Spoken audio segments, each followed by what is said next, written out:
Get comfortable. Let everything slow. These are 100 unusual facts about the Horus Heresy. The hidden details, the lore connections, the moments that the 65 novels document, and that even devoted readers sometimes miss. Told slowly, for nights like this one. Fact 1.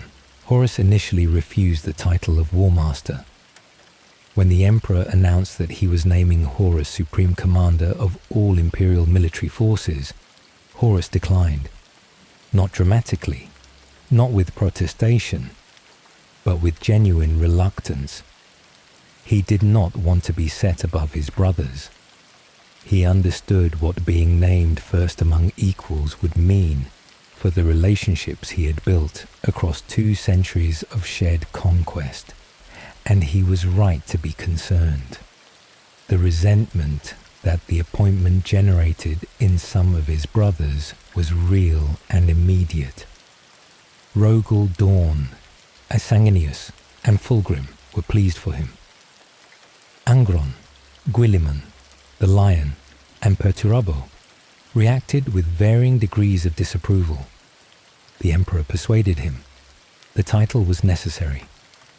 The Great Crusade needed a unified command structure for its final phases, and no one else commanded the specific combination of military excellence and personal charisma that the role required.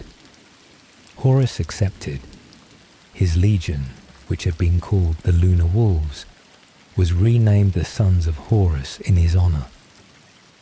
What makes this fact interesting is not the reluctance itself, but what it reveals about who Horus was before Davin. A man who understood the emotional dynamics of the situation he was being placed in, who tried to protect his relationships with his brothers even when being given everything. The Chaos Gods found his pride, but his pride was not the whole of him. There was genuine awareness and genuine care that the corruption had to work around before it could work with. Fact 2. Leman Russ had canine DNA deliberately added to his genetic sequence.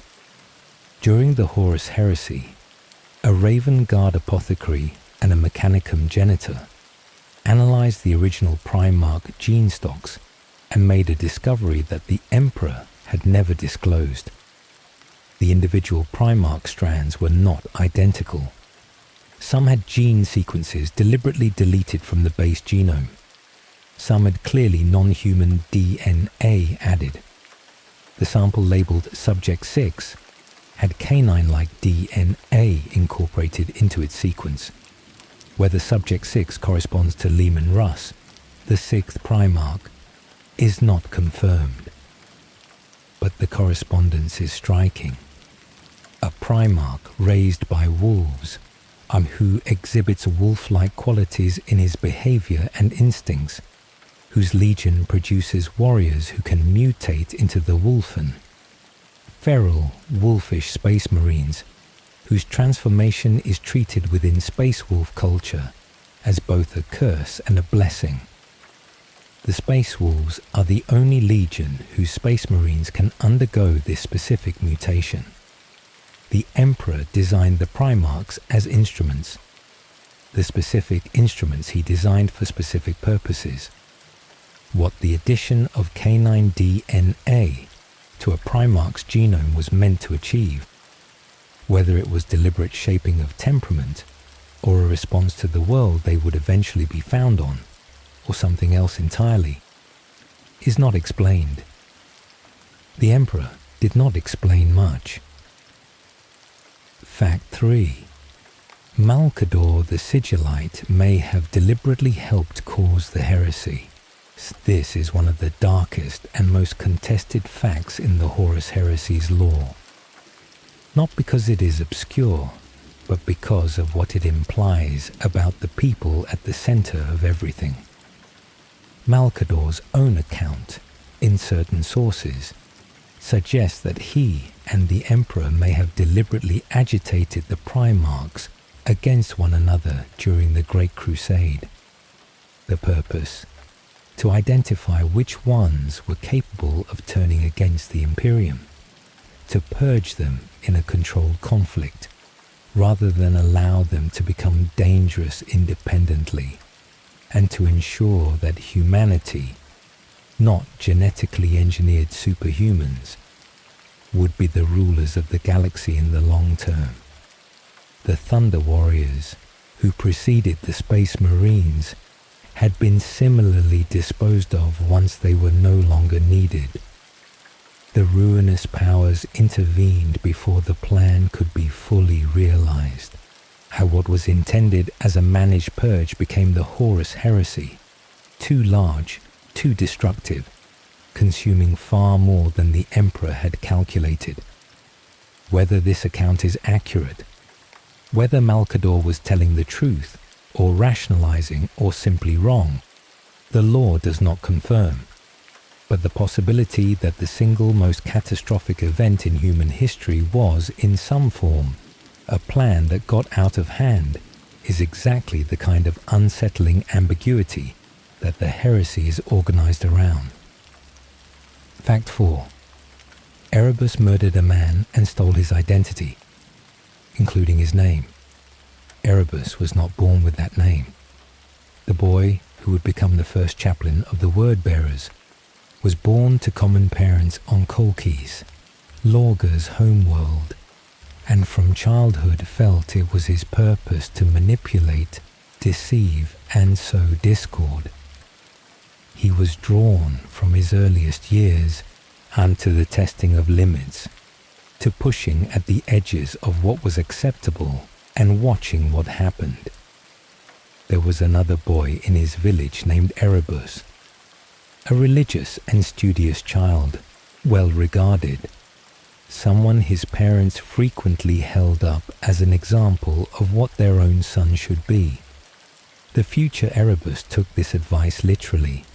He strangled the other boy and replicated his facial tattoos, the specific religious markings that identified him as a devotee of the old faith of Colchis. Then he became Erebus, assuming his identity so completely that no one ever knew. He joined the Word-Bearers as the boy he had become rather than the boy he had been. He rose through the ranks. He became first chaplain. When the Emperor arrived on Colchis and everyone around Erebus was overwhelmed by the divine presence, Erebus was the only one who was not. He felt exhilaration. He was looking at the man he would someday help destroy. The name every Warhammer fan knows as the architect of the Horus Heresy is a dead boy's name, worn by the man who killed him. Fact 5. The anatheme was stolen from a civilization called the Interrex, and the theft started a war. Before Erebus could use the anatheme to wound Horus, he had to acquire it. The weapon was in the possession of the Interrex, a human civilization the Great Crusade had encountered that had developed differently from the Imperium, that had learned to coexist with some alien species rather than exterminating them, and that maintained a hall of devices containing artifacts of extraordinary danger, kept under strict security specifically because of what they could do. The anatheme was one of those artifacts, eye blade of alien origin from the Kinnebrach, a species that the Intrex had brought into a form of cultural partnership, with the specific property that wounds it inflicted could not be healed by conventional means. Erebus stole it. The theft was noticed. The Intrex, understandably, interpreted the theft as evidence that the Great Crusade's intentions were not what they had presented them to be. The subsequent conflict, a war that need not have happened, between humans who might have found a different relationship with each other, was the direct result of one man stealing a weapon he needed to corrupt the Warmaster. The Interrex is destroyed. their civilization, their alternative approach to human governance, their coexistence with aliens. All of it ended because Erebus needed a specific blade. The casualties of the Horus Heresy begin long before Istvan. Fact 6. Horus's legion was renamed 3 times. Before they were the Sons of Horus, the name they carried into the heresy, and that Abaddon eventually abandoned after. They were the Lunar Wolves. Before the Lunar Wolves, they were simply the 16th Legion, designated by number as all legions were before their Primarchs were found and named them. The name Lunar Wolves came from the moon of their legion's primary recruiting world. When Horus was named Warmaster, the Emperor honored him by renaming the legion in his image, the Sons of Horus, signifying not just that they served him, but that they were his identity made into an army. After the siege of Terra and Horus's death, Abaddon renamed them again, the Black Legion, the color of mourning. Not mourning for Horus specifically, but for everything the heresy had cost, for the Great Crusade's dream, for the future that was lost when the corruption found its way in. Abaddon refused to carry the name of a man he had watched become a pawn of the Chaos Gods, and he refused to carry the name of the moon that had given the Legion its first identity. The Black Legion, the Despoiler's Army. 3 names for one legion, and each name tells you something about what it was at the moment the name was given. Fact 7.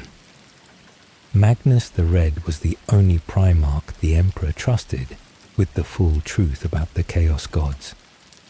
The Emperor maintained the Imperial truth, the atheistic rationalism that denied the existence of gods and the supernatural.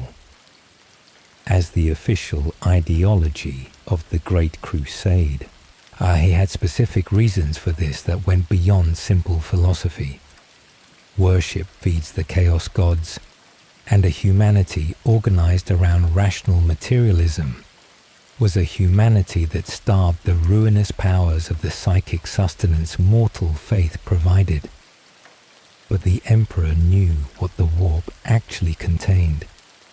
He had been dealing with the Chaos Gods since before the Great Crusade, since before the Primarchs were created, since the earliest days of his millennial existence. He understood their nature, their power, their specific relationship to human belief and desire and fear. He shared this knowledge with Magnus. Of all the sons, only Magnus was entrusted with the genuine truth of the warp, because Magnus was the most powerful psychic among the Primarchs, because his relationship to the Immaterium was deeper and more direct than any of his brothers, and because the Emperor believed that understanding the Chaos Gods was necessary for Magnus to navigate his abilities safely. Magnus was then told at the Council of Nicaea to stop using those abilities. The specific irony, the son the Emperor trusted with the truth was then denied the use of the capabilities that the truth was meant to help him manage. Magnus knew what was in the warp because he was the most powerful psychic among the Primarchs. Then he was told that being a psychic was forbidden. The rules and the knowledge were in direct contradiction, and Magnus spent the years between Nicaea and Prospero trying to find ways to honor both. He could not. The contradiction was not resolvable. Fact 8. Fulgrim's fall began with a sword. He was explicitly warned not to keep. When the Emperor's children conquered the Lair, a Xenos species whose society was organized around an extreme expression of sensation and pleasure, they discovered a temple that contained a single artifact, a sword of extraordinary beauty whose perfection of craftsmanship was unlike anything the Great Crusade had encountered. Fulgrim kept it. Against the advice of his chaplain and his own initial judgment, he kept it. He convinced himself that a weapon of such perfect craftsmanship belonged in the hands of the warrior who could use it best. The sword was bound with the essence of Slaanesh. It had been placed in the temple specifically. The Lair culture had built their society around Slaanesh's worship, and the sword was an offering, a lure, and a weapon designed to attract exactly the kind of being who would value its perfection. Fulgrim was exactly that kind of being. His defining quality was the pursuit of excellence in all things. The Primarch, who had come closest to mastering everything he turned his attention to, whose legion reflected this in the specific quality of their martial precision and cultural refinement.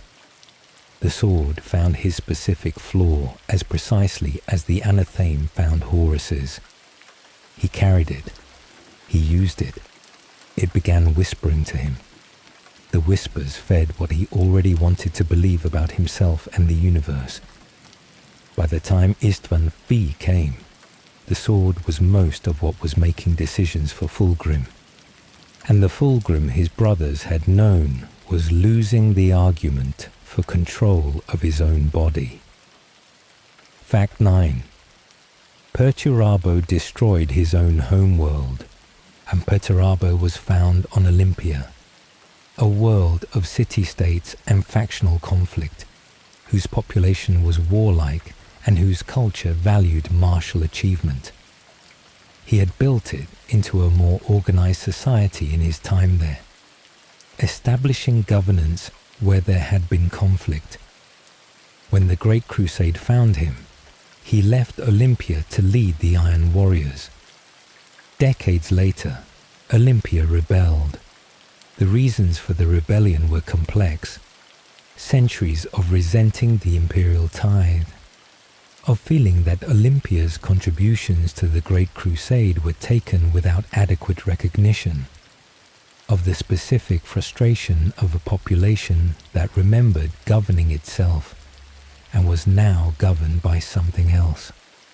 Perturabo returned. He culled 80% of the population, not because the rebellion could not have been suppressed by other means, because Perturabo's specific response to perceived ingratitude, the specific emotional quality of a Primarch who had spent his entire Great Crusade being given the hardest assignments without proportionate recognition, expressed itself as absolute overwhelming punishment. He destroyed the homeworld that had raised him because it had the audacity to resist the Imperium he had sacrificed everything to build. This act severed whatever moral tie remained between Perturabo and the Imperium. He sided with Horus. He did not repent it. The Iron Warriors are among the most brutal of the traitor legions, and the brutality has a specific origin. A Primarch who learned that the things you build will eventually refuse to be what you need them to be, and decided that this was not a lesson, but a confirmation. Fact 10. Ungron's implants were specifically designed to make their host more aggressive by causing constant pain.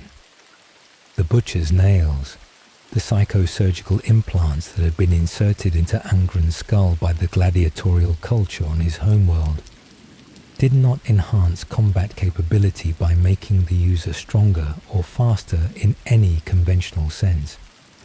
They worked by causing constant low-grade pain that was relieved only by violence. The more intense the combat, the more the pain was managed. The absence of combat meant the pain was constant and unrelenting.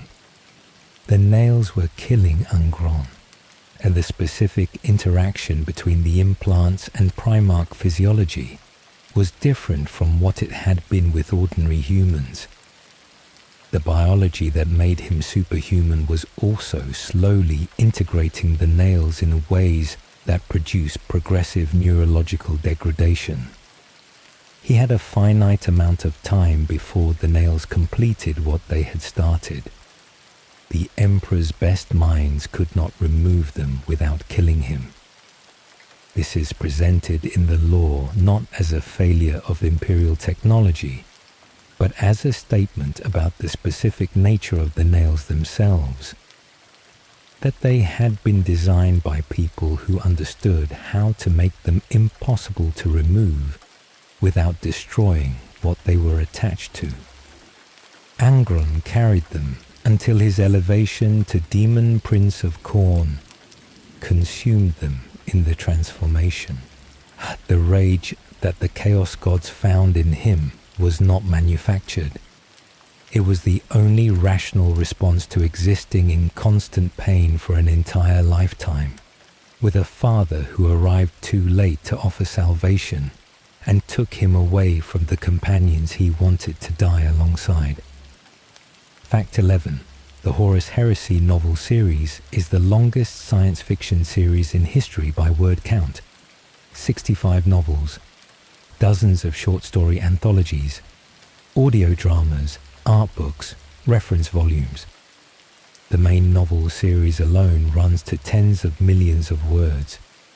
More words than the entire Lord of the Rings and its appendices combined. More than the entire published works of many major authors. The longest sustained fictional narrative about a single connected sequence of events that the science fiction genre has produced. The series was written by approximately 20 different authors, each with their own style and focus, over nearly 2 decades. Some books are considered essential reading. Some are considered optional. Some are considered outstanding by nearly every measure of literary craft. Some are considered less essential. The community has produced extensive reading order guides discussing which books can be skipped and which cannot. What the series collectively achieves, across all its inconsistencies and variations in quality, is the most thoroughly documented event in a fictional universe that Games Workshop has produced. The Horus Heresy does not have gaps in its documentation the way that, say, the Age of Sigmar's early history does. It has 65 novels and counting, and the process of reading them all is itself a kind of initiation into the specific depths of a universe that rewards sustained attention. Fact 12. The 2 lost Primarchs are Games Workshop's most deliberately maintained mystery. 2 of the 20 Primarchs created by the Emperor were expunged from all records before the Horus Heresy began. Their legions were disbanded. Their names are not recorded. Their gene seed was removed from circulation. They are referred to only as the 2nd and 11th Legions. Numbers without names, presences defined by their absence. What happened to them is one of the most sustained mysteries in Warhammer 40,000. Games Workshop has explicitly stated that they intend to keep it unresolved. That the mystery is more valuable than any answer could be, and that the questions the absence generates are more interesting than the confirmation would be. The hints scattered through the lore are consistent but non-specific. They were removed during the Great Crusade, before the heresy. Something happened that the Imperium could not acknowledge. Lorgar, when threatened with the same fate for his religious violations, is told he is in danger of going the same way as the 2 lost Primarchs. Whatever they did was apparently comparable to theological deviation from the Imperial truth or was something else entirely, something that the Imperium found worse than deviation. Some lore suggests Leman Russ was involved in their removal. The Space Wolves are sometimes called the Emperor's Executioners. The blade he used when he needed a Primarch disposed of. Whether this is accurate, or whether the two lost Primarchs were killed or simply disappeared, whether their legions were destroyed or absorbed into others, the answer does not exist in any confirmed source. They remain absent, the two empty spaces in a list of 20. The specific weight of a question that will not be answered. Fact 13. Horus's soul was annihilated completely, not merely killed. When the Emperor destroyed Horus at the end of the Siege of Terra, what he did was not simply kill him. The Emperor's final strike was not a death blow in any conventional sense. It was the specific and total destruction of Horus's soul, ensuring that nothing remained in the warp, that no echo or fragment persisted, that the Chaos Gods could not reconstitute what had been one of their most powerful instruments. This is exceptionally rare. In Warhammer 40,000, a death does not necessarily mean the end of a soul's existence. The warp preserves echoes. Chaos gods claim what they are owed. Psychers and beings of divine power often persist in some form after physical death. The Emperor himself exists on the Golden Throne in exactly this kind of between state. Horus does not. His soul was destroyed so completely that nothing of him exists anywhere. No echo in the warp, no fragment that might be reconstituted. The most beloved son of the Emperor of mankind, whose name defines the single most important event in the setting's history, is gone in the most absolute sense that the lore can produce. The accounts suggest that Horus himself, in the final moment before the Chaos God's power was fully withdrawn, returned to something like himself, understood what he had become, begged his father to finish it. He knew that if the Emperor hesitated, the gods would reclaim him and the opportunity would be lost. The Emperor did not hesitate. He destroyed his son completely to save everything else.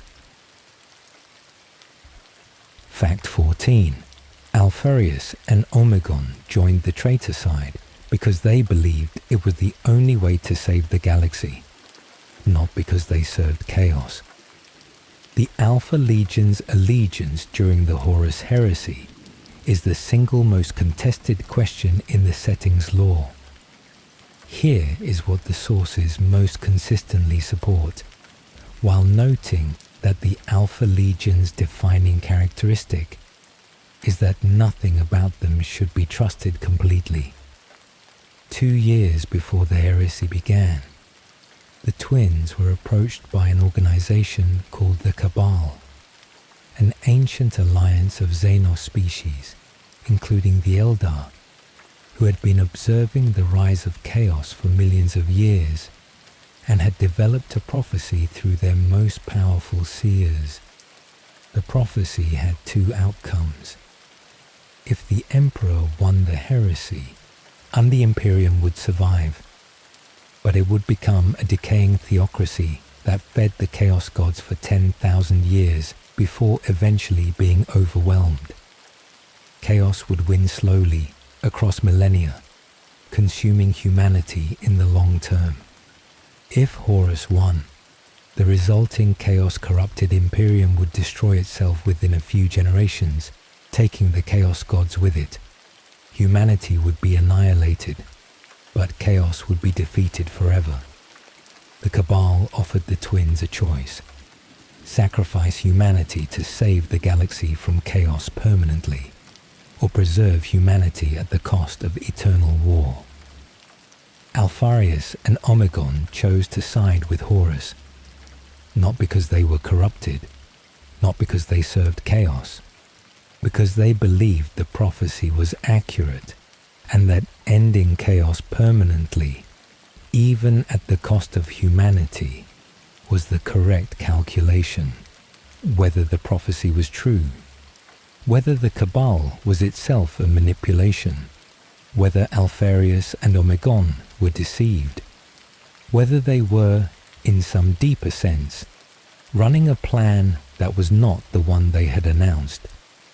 These questions the Alpha Legion does not answer, and neither does the law. Fact 15. The Alpha Legion was found by Horus, not the Emperor, and Alfarius kept his own existence secret from the Emperor for years. The standard pattern for every other Primarch.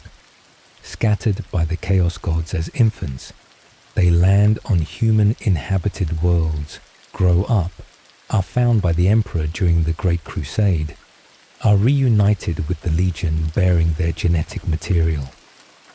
Alfarius did not follow this pattern. According to one account, which the Alpha Legion itself endorses, which means it may or may not be accurate, Alfarius was found on Terra by the Emperor before the Great Crusade even began. He was the first Primarch discovered, not the last, and the Emperor, for reasons the lore does not fully explain, kept his existence secret. Alfarius spent the early years of the Great Crusade disguised as an ordinary space marine, learning, observing, participating in pivotal events without anyone knowing who he was. When Horus encountered him at the galaxy's edge, Horus was the first of the Primarchs to know Alfarius existed. The Emperor had maintained the secret even from his other sons.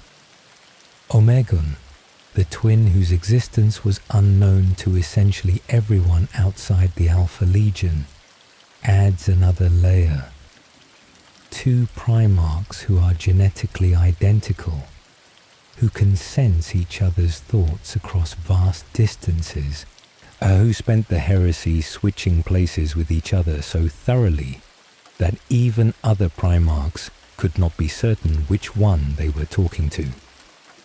When Rogel Dawn killed Alfarius at the Battle of Pluto, was it actually Alfarius?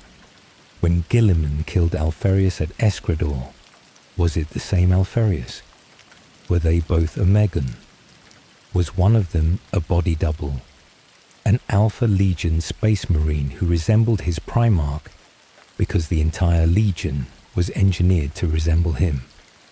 The Alpha Legion's answer to all of these questions is the same. I am Alfarius.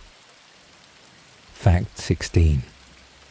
Sanguinius knew exactly how he was going to die and chose to go anyway. Sanguinius was a precognitive. His visions of the future were genuine and documented, producing specific information about events that had not yet occurred, rather than simply vague premonitions. Throughout the Horus Heresy, he received increasingly clear visions of his own death, on the bridge of the vengeful spirit, at the hands of Horus. By the time of the siege of Terra, he had seen it clearly enough that there was no reasonable ambiguity. He knew the specific nature of his end. He told the Emperor. The Emperor, who had his own reasons for understanding what it meant to know a terrible future and choose to challenge it directly rather than avoid it, was persuaded by this argument to allow Sanguinius to join the boarding party. Sanguinius did not go to the vengeful spirit believing he would survive. He went knowing he would not. He went because the vision also showed him something else, that his death, and specifically the wound he would manage to inflict on Horus before he died, would create the vulnerability that the Emperor needed to deliver the final blow. He was trading his own life for the specific crack in Horus's armor that would decide the fate of everything. The law treats this with the specific weight it deserves, not as a sacrifice made in ignorance or in the heat of the moment, but as a fully considered choice, made by a being who had seen the outcome and decided that the outcome was worth the cost. Sanguinius is the most beloved Primarch in the Imperium's subsequent mythology, worshipped in temples that rise alongside those of the Emperor himself. The specific reason for this love is not simply that he died fighting for the Imperium.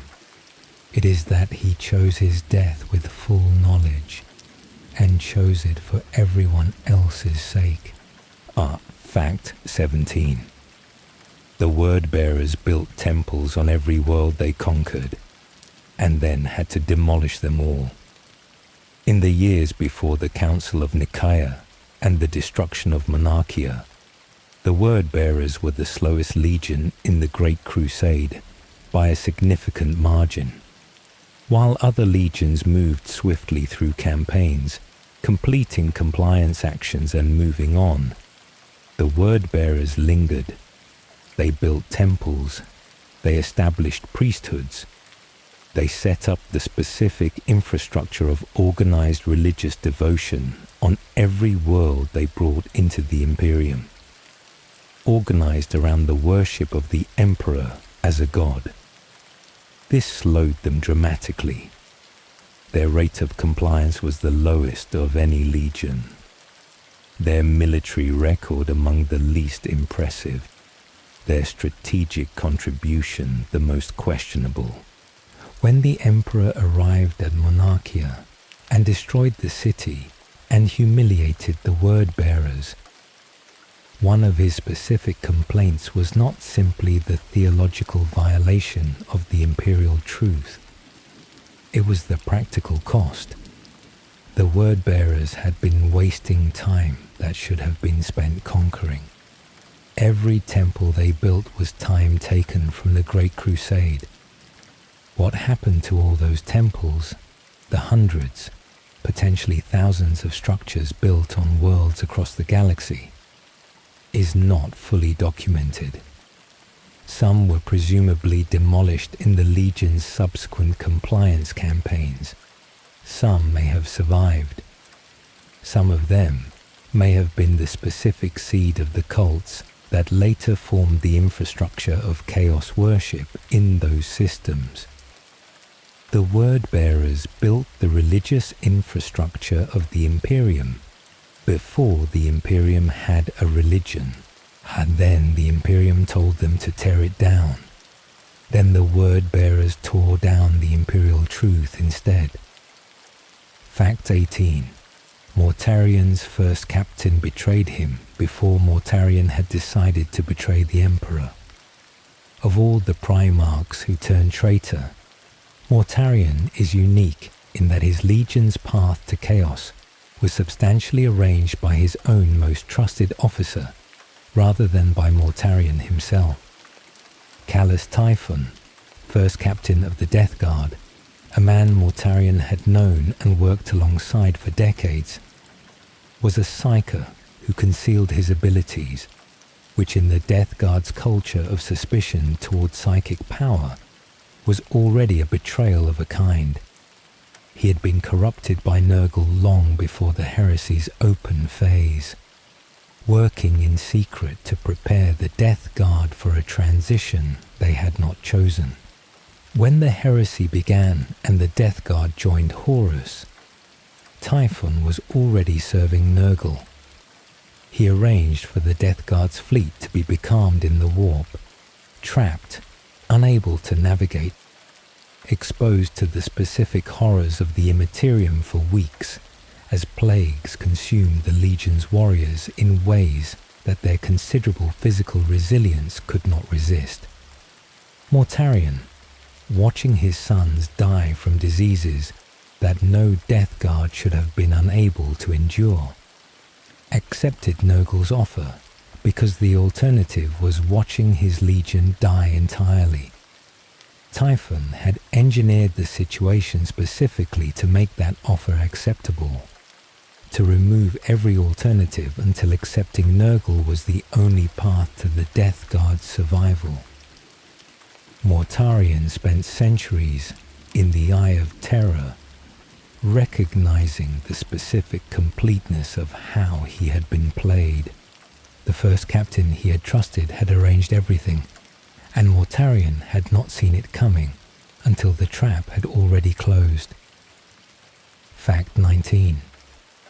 There was an attempt to assassinate Horus, organized by the Imperium's own assassin organization.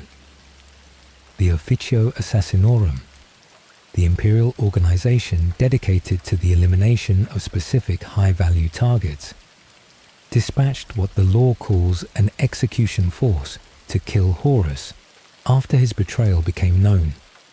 Not a single assassin, but a combined team, drawing on every discipline the Officio possessed: the sniper, the poisoner, the infiltrator, the face changer, the psychic warrior. Multiple failed attempts had preceded this one. This was the most serious operation ever mounted by the Assassinorum. It failed. The specific reasons for the failure involved the specific difficulty of killing a being who is being directly protected and empowered by 4 Chaos gods simultaneously. Horus, at the height of his divine corruption, was not simply a very capable Primarch. He was a divine instrument whose survival the ruinous powers had considerable interest in maintaining. But the attempt produced a secondary consequence.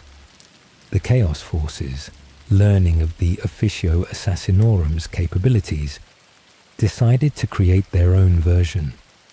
A single assassin of extraordinary capability, designed to kill the Emperor rather than Horus. This project, the Nemesis weapon, is the subject of one of the Heresy novels, and it produces what might be the single most disturbing character in the series. An assassin who is essentially a weapon without a person inside it, capable of things that conventional combat could not match, sent to kill the most powerful being in human history. Neither assassination succeeded. The war continued.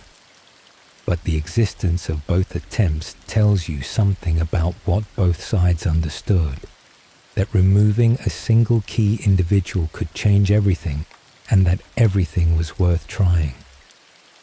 Fact 20. Guilliman declared himself the ruler of a second Imperium, while Terra was still standing. Imperium Secundus, the emergency measure that Robert Guilliman implemented when the ruin storm cut Ultramar off from the rest of the galaxy, when no messages were getting through, when the warp made it impossible to know whether Terra had already fallen, when 3 Primarchs and their legions were stranded in Ultramar with no ability to reach the decisive front. Guilliman's reasoning was sound by the available information. If Terra had fallen, civilization needed to continue somewhere. Ultramar had the largest surviving loyal force, the best administrative infrastructure, the most organized population. If the Emperor was dead and the Imperium destroyed, Imperium Secundus could carry humanity forward. He named Sanguinius the nominal emperor of this contingency civilization, recognizing that a Blood Angel's Primarch was more theologically appropriate as a divine figure than an Ultramarines Primarch, whose skills were administrative rather than symbolic. Sanguinius accepted reluctantly, plagued by visions he knew but would not fully share. The problem: Terra was still standing. The Emperor was still alive. Guilliman had created a rival Imperium, while the Imperium it was contingent on continued to exist. The specific political awkwardness of this: 3 Primarchs governing a second Imperium while the first needed them, cost time that Terra could not afford. When the ruin storm finally broke and the path to Terra opened, they were hours away from the decisive battle rather than days, having arrived far later than the war required. Guilliman's Imperium Secundus was practical, rational, and arguably the correct response to the available information. It was also an act that haunts him across 10,000 years of subsequent history. Fact 21. Conrad Kuz, the Night Haunter. Let his own assassin kill him. In the years after the heresy, after the traitor legions were driven into the Eye of Terror, Conrad Kuz remained in the material universe, hiding, conducting the terror campaigns that defined his character, a fugitive from both sides. The High Lords of Terra eventually dispatched an assassin to end him. The assassin was named M'Shen. She found him. She killed him. What makes this fact extraordinary is not the death itself. It is that Kuz knew she was coming. His precognition was as reliable as Sanguinius's in its own darker register. He saw the future in nightmare visions, and he had seen this. He knew the assassin's name. He knew the method. He knew the night. He did not flee. He did not fortify his position. He sat in his quarters, in the darkness he had always preferred, and waited. His specific motivation for accepting the death he had foreseen. It was a test, not of himself, of the Emperor, and of the Imperial system, and of the specific claim that the Imperium's justice was meaningful. If the Imperium's answer to Kuz's existence, his philosophy, his methods, his specific argument that Terra was simply honest governance rather than a deviation from it, was to send an assassin, then that said something about the Imperium that Kuz wanted to be his final argument. He died making a point. Whether the point was correct is one of the questions the Horus Heresy leaves open. Kuz's methods were monstrous.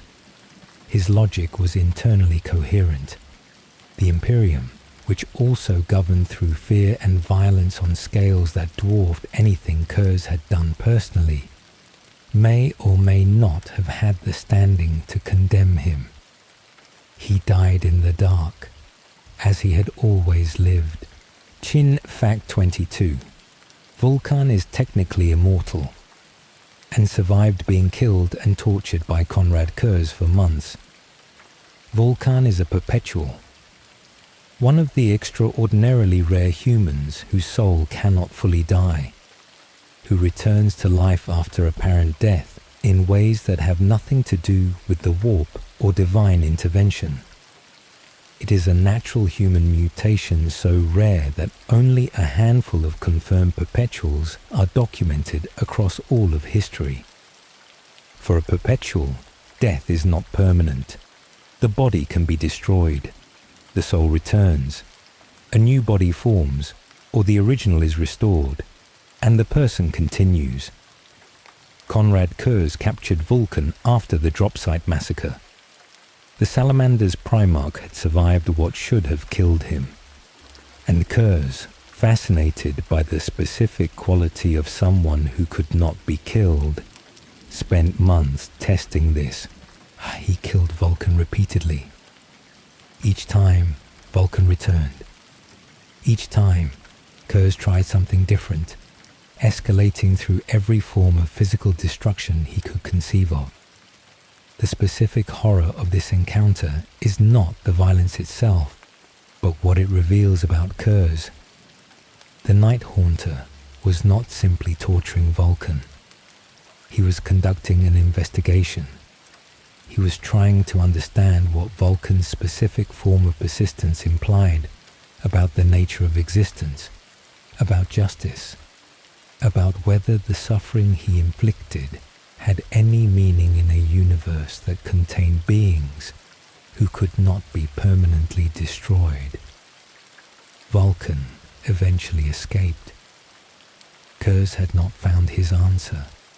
The question of what the existence of perpetuals implies about the specific claims the Emperor makes about death and purpose and the future of humanity is one the heresy raises and does not resolve. Fact 23. Lorgar tried to overthrow Horus before the siege of Terra. At the muster of traitor forces on Ulanor, the gathering of the traitor Primarchs and their legions before the final push to Terra, Lorgar revealed something that had been building throughout the heresy.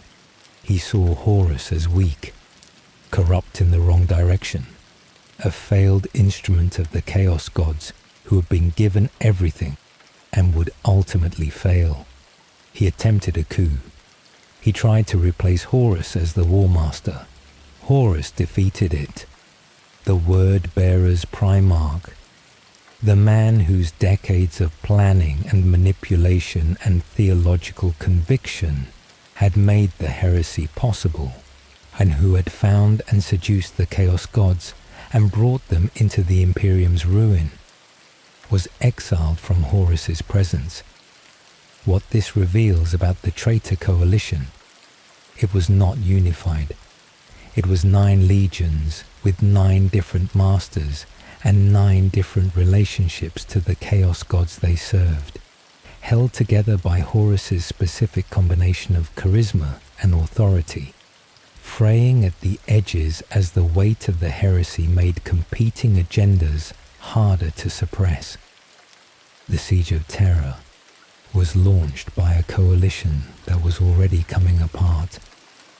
That it came as close as it did to succeeding is a testament to what Horus had built, and to the specific gift for holding contradictory forces together that had made him Warmaster in the first place. Fact 24. The Death Guard spent weeks trapped in the warp, fully corrupted, before emerging near Terra.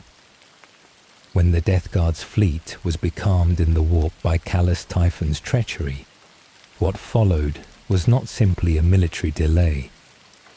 The weeks of exposure to the Immaterium, the plagues that swept through the Legion despite their extraordinary resistance, the specific horror of watching transhuman warriors, beings who had made themselves immune to every disease in existence through decades of deliberate exposure, succumb to things they had no defense against, produced a psychological transformation in the Legion that matched the physical one.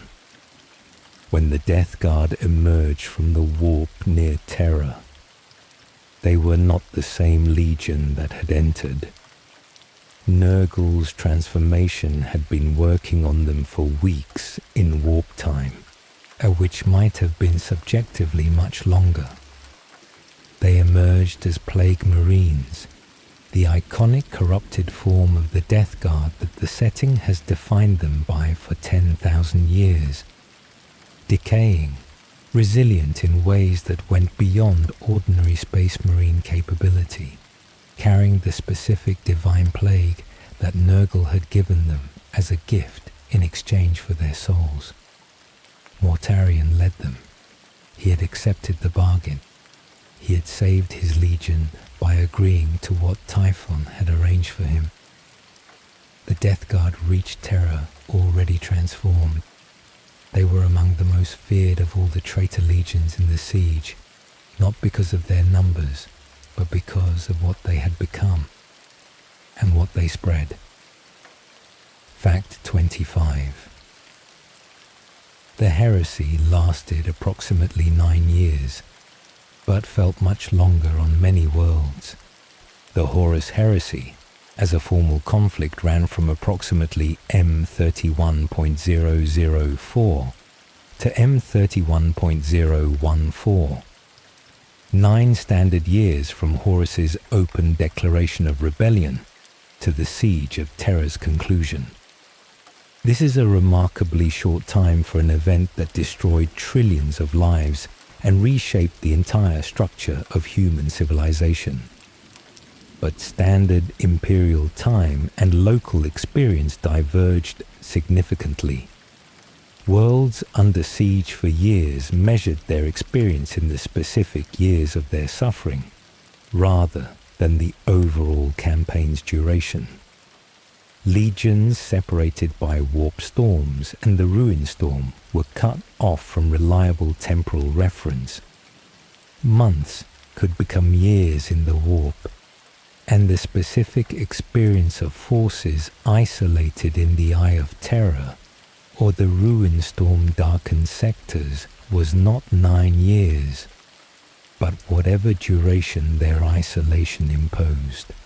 The Space Marines who were stranded in Ultramar with Guilliman, who built Imperium Secundus and governed it while Terra waited. Their experience of the heresy was fundamentally different from those fighting the siege itself.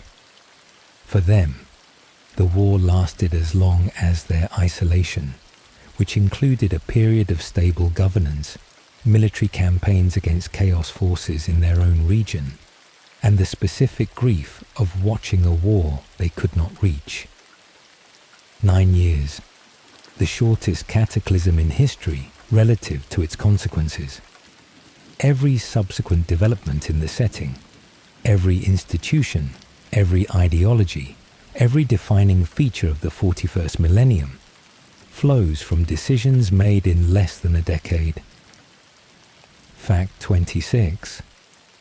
Abaddon refused to inherit Horus's name and renamed the Legion the Black Legion specifically as Mourning. Ezekiel Abaddon was Horus's first captain, the Mournival member who had argued most vocally against the corruption in the early stages, who had been outmaneuvered and brought along anyway, who had watched his Primarch become something unrecognizable and served the result because the alternative was unthinkable. After the siege of Terra, after Horus was destroyed and the traitor legions fled to the Eye of Terra, Abaddon was the de facto leader of what had been the Sons of Horus. He had options. He could have continued the Legion under its existing name. He could have inherited Horus's legacy. He refused. He renamed the Legion the Black Legion, not as a statement of continued devotion to what Horus had stood for, as mourning for everything the heresy had cost, for the Great Crusade's dream, for the future that had been possible before the corruption found its way in, for the specific loss of the Warmaster who had once been the best of the Emperor's sons, reduced to a pawn and then annihilated. The black of the Black Legion is grief, not darkness. This is one of the most overlooked facts in the entire lore. Abaddon, the Despoiler, who has launched 13 Black Crusades across 10,000 years and stands as one of the most dangerous beings in the setting, chose his legion's identity as an act of mourning. He kept the name of the betrayal. He refused the name of the betrayer. Fact 27. The Knights Errant, the founders of the Grey Knights, were drawn from both loyal and traitor legions. Malcador the Sigillite, the Emperor's oldest ally and the second most powerful human psychic alive, spent the years of the Horus Heresy building something in secret, not simply the Inquisition, though that too was being assembled. He was building what would become the Grey Knights, a Space Marine chapter dedicated exclusively to fighting chaos daemons, whose existence would be classified at the highest possible level, whose very name would not be widely known for centuries. The founding members, the Knights Errant, as they were called during the heresy, were recruited by Nathaniel Garrow, the Death Guard captain who had escaped on the Eisenstein. His task: find 20 specific individuals, undrawn from across all the Space Marine legions, whose loyalty to the Emperor was absolute, and whose specific qualities made them suitable for the work Malkador had in mind. The extraordinary detail: the Knights Errant were not drawn only from the loyal legions. They included Space Marines from traitor legions, warriors from the Death Guard, the World Eaters, the Night Lords, who had refused to follow their brothers into corruption, who had remained loyal to the Emperor, even when the institutions that had shaped them had not. This was deliberate. The Grey Knights were not meant to be the pristine products of untouched legions.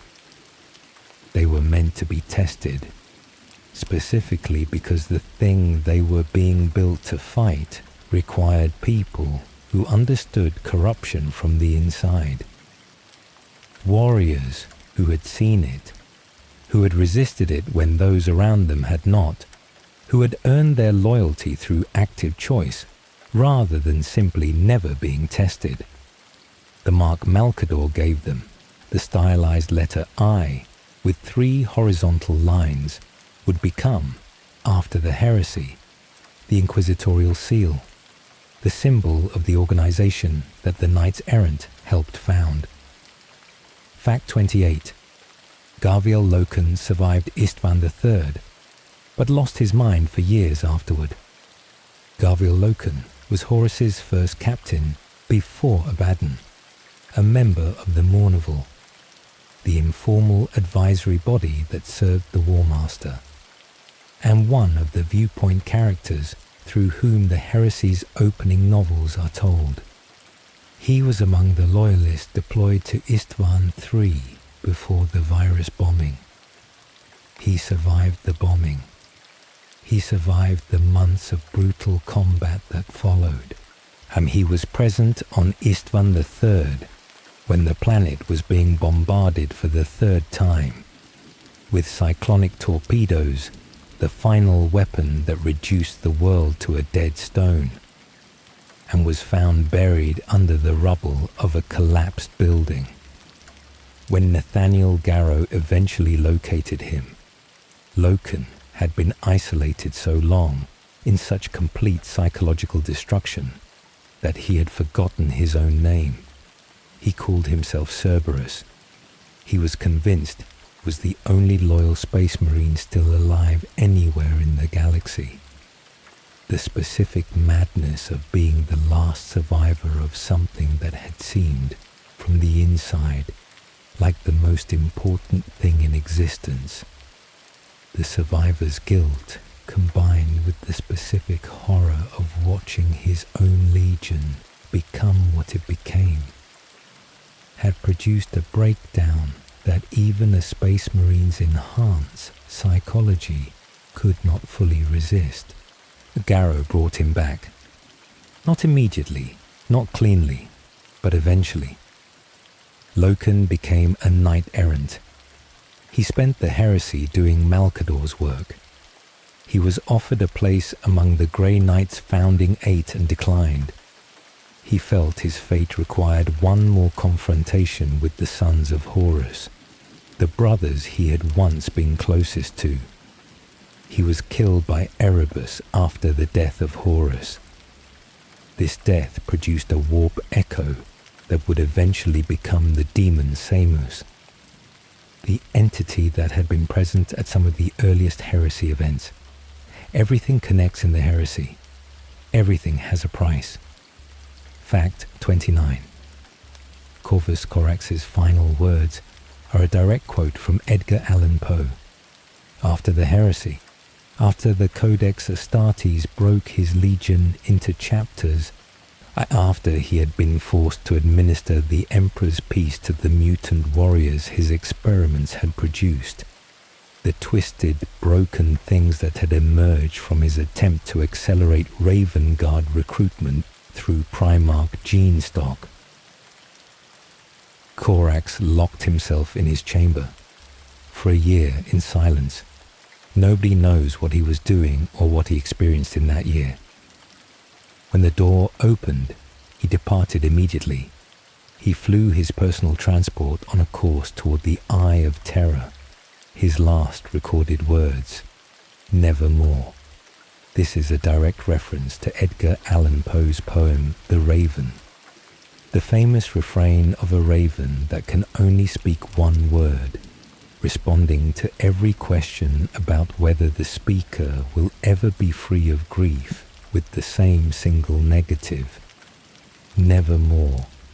The specific choice of this reference for a Primarch called the Raven Lord, whose legion is defined by ravens as an emblem, whose homeworld was a moon, and whose combat doctrine was shadow and stealth and striking unseen, is either an extraordinary coincidence or one of the most deliberately beautiful intertextual moments in the Heresy's 65 novels. Korax is alive in the Eye of Terra. He has been transformed by the warp's energies into something that is no longer fully human, a being of living shadow and darkness, capable of fighting demon Primarchs directly. He has been seen since. He has not returned. Fact 30. The Raven Guard's attempt to rebuild after Istvan V produced monsters. After escaping the drop site massacre with a fraction of his legion, Korax returned to Terra and asked the Emperor for help.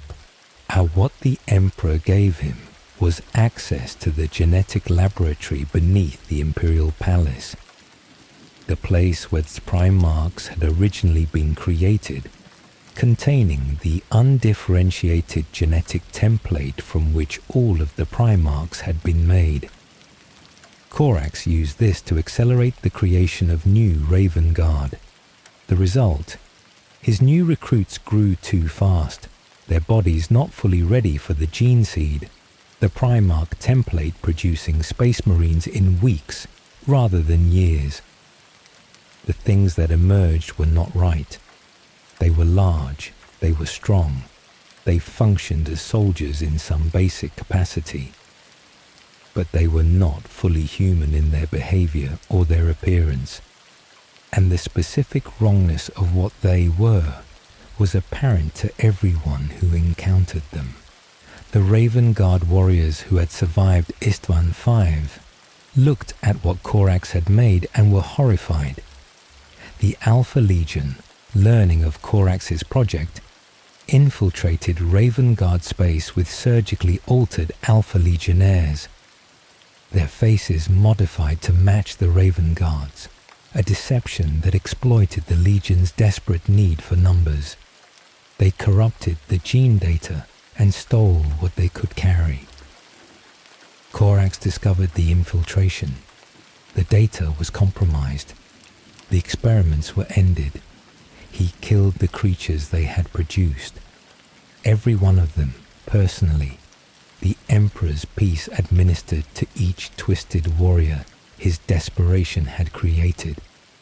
Then he locked himself in his tower for a year.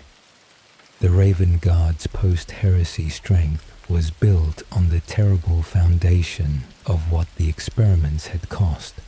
Fact 31.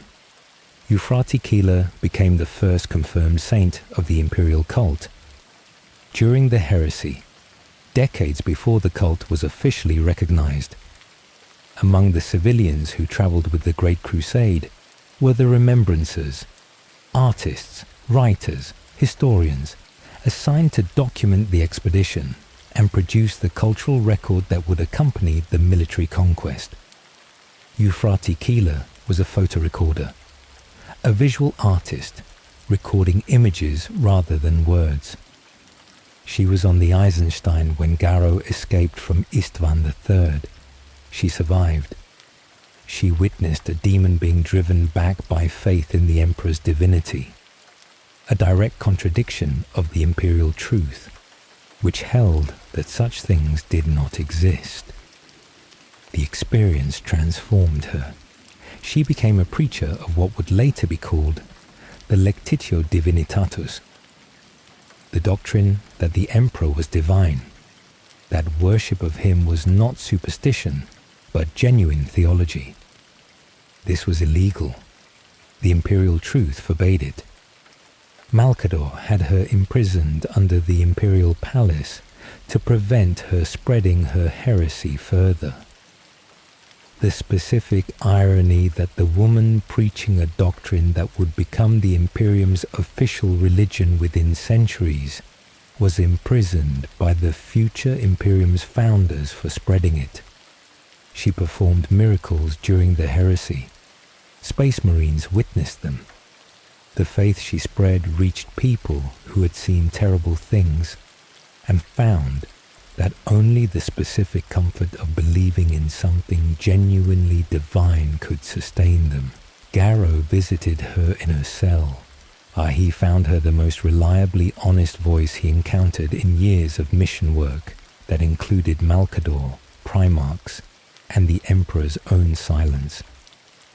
She is the template for the Imperial Saints, the confirmed holy figures whose lives and deaths are documented in the Lectitio Divinitatus. She became this during the heresy itself, while the religion was still technically illegal. Fact 32. The Warmaster attempted to have Rogel Dawn warned about the heresy through channels Dawn would trust. After Istvan III, when Garrow reached Terra and needed to deliver his warning about Horus's betrayal, the specific problem was that Rogel Dawn, the Primarch responsible for Terra's defense, did not initially believe it. The Warmaster, the most trusted figure in the Imperium, had betrayed the Emperor, and this was not information that could simply be announced and accepted. The Eisenstein's arrival and Garrow's testimony were the first official confirmation, but the process of getting Dawn to accept what he was hearing, to override his loyalty to a brother he had served alongside for centuries, involved a combination of evidence, testimony, and the specific weight of witnessing what a Death Guard captain was willing to risk to deliver the news. Dawn's response, once convinced, was immediate and comprehensive. He organized the 7 Legion response fleet to Istvan IV, the force that was then destroyed in the drop site massacre. His response was exactly what the Emperor needed, and exactly what Horus had planned for. Every response Dawn made to the heresy was correct, given the information available to him. And the information was insufficient. The heresy was built specifically to ensure that every correct response would produce the wrong outcome. Fact 33. Malcador was building the Grey Knights in secret on Titan, while simultaneously managing the entire Imperium as regent. During the siege of Terra, the Emperor was not available to govern. His psychic presence was maintaining the webway barrier, holding back the demonic invasion that Magnus's warning had accidentally enabled. The Imperium's governance fell to Malcador, who served as regent, the second most powerful figure, managing the bureaucracy, directing military resources, maintaining the institutions that kept civilization functioning. While doing this, he was also recruiting the Knights Errant, managing their missions across a galaxy at war, and secretly building a fortress monastery on Titan, Saturn's moon, for what would become the Grey Knights. The shipments were being diverted from legitimate Imperium supply chains. The construction was classified at the highest level. Even Rogel Dawn did not know about it. When Garrow discovered the construction and investigated it, believing it might be a traitor operation, he found Malcador waiting for him. The Sigillite explained, the Grey Knights were being built for the war after the heresy. because the heresy would end, Horus would be defeated, or the Emperor would fall. But chaos would continue. Something had to exist that was specifically designed to fight the ruinous powers in the material universe, and that something needed to be ready the moment the heresy concluded. Malcador was managing the immediate crisis and preparing for the long-term threat simultaneously. He died in the Golden Throne hours after taking the Emperor's place to allow the Emperor to board the vengeful spirit. He had time for exactly the project the heresy required. Fact 34. The Lion spent much of the heresy fighting campaigns that kept him conveniently absent from every decisive moment. Lionel Johnson, Primarch of the Dark Angels, the First Legion, was one of the most capable military commanders of the Great Crusade. He was also one of the most inscrutable, both to his brothers and to the law's readers. His actions during the heresy have been analyzed obsessively and never fully explained. He received word of the heresy. He did not immediately march on Horus or on Terra, and he conducted campaigns across multiple theaters, campaigns that were strategically significant in their own right, but that collectively kept him and the Dark Angels absent from every moment when their presence would have mattered most. He did not participate in the drop site massacre's aftermath. He did not reach Terra in time for the siege. He arrived at Caliban, his homeworld, after the heresy was effectively over, to find that Luther, his second-in-command and oldest companion, had gone traitor in his absence, leading a rebellion that destroyed the planet. Whether the Lion's absence from the heresy's central events was strategic caution, deliberate manipulation by chaos, the natural consequence of his specific communication style, or something else, the law does not confirm.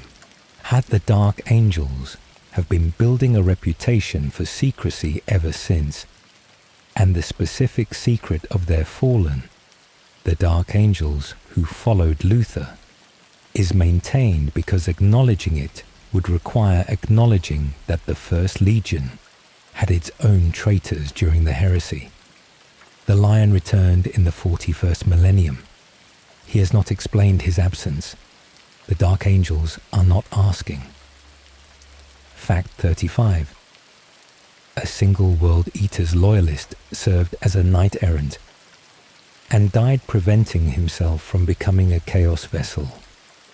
Mesa Varan was a captain in the World Eater's Legion, Angron's Legion, the one defined by the butcher's nails and the specific violence that drove every warrior closer to the edge of Shura with every battle. He was among the loyalists of the World Eaters who refused to follow their legion into Horus's service, and who maintained their devotion to the Emperor against the tide of their Primarch's decision. He served as a knight-errant. He was one of Garrow's most effective weapons, his World Eater's training producing a specific quality of controlled ferocity that the knight-errant's missions repeatedly required. He died during the early stages of the Siege of Terra, mortally wounded in battle, and in the moment of his death, something attempted to possess him. A demon of Nurgle, finding the specific vulnerability of a dying space marine whose will was ebbing. He felt it entering him. He recognized what it was. He had enough willpower left to prevent the possession from completing. He killed himself before the demon could fully take hold. Our protecting Garviel Loken, who was nearby and would have been the demon's next target, from the threat that his own possessed body would have represented. A World Eater's warrior, the legion defined by Khorne's domain of blood and killing, died stopping himself from becoming a vessel of Nurgle's corruption, for the protection of a Sons of Horus veteran who was serving the Emperor against both their legion's decisions. The heresy produced impossible combinations. This is one of them. Fact 36. The Sisters of Silence were essential to the siege of Terra, and almost unknown outside the inner circles of the Imperium. The Sisters of Silence are one of the heresy's most quietly important organizations. Not space marines, ordinary women, biologically, but women who are pariah psychers, individuals who produce negative psychic energy rather than positive, whose presence is experienced by psychers as deeply uncomfortable and by demons as physically damaging. Their function: psychic negation.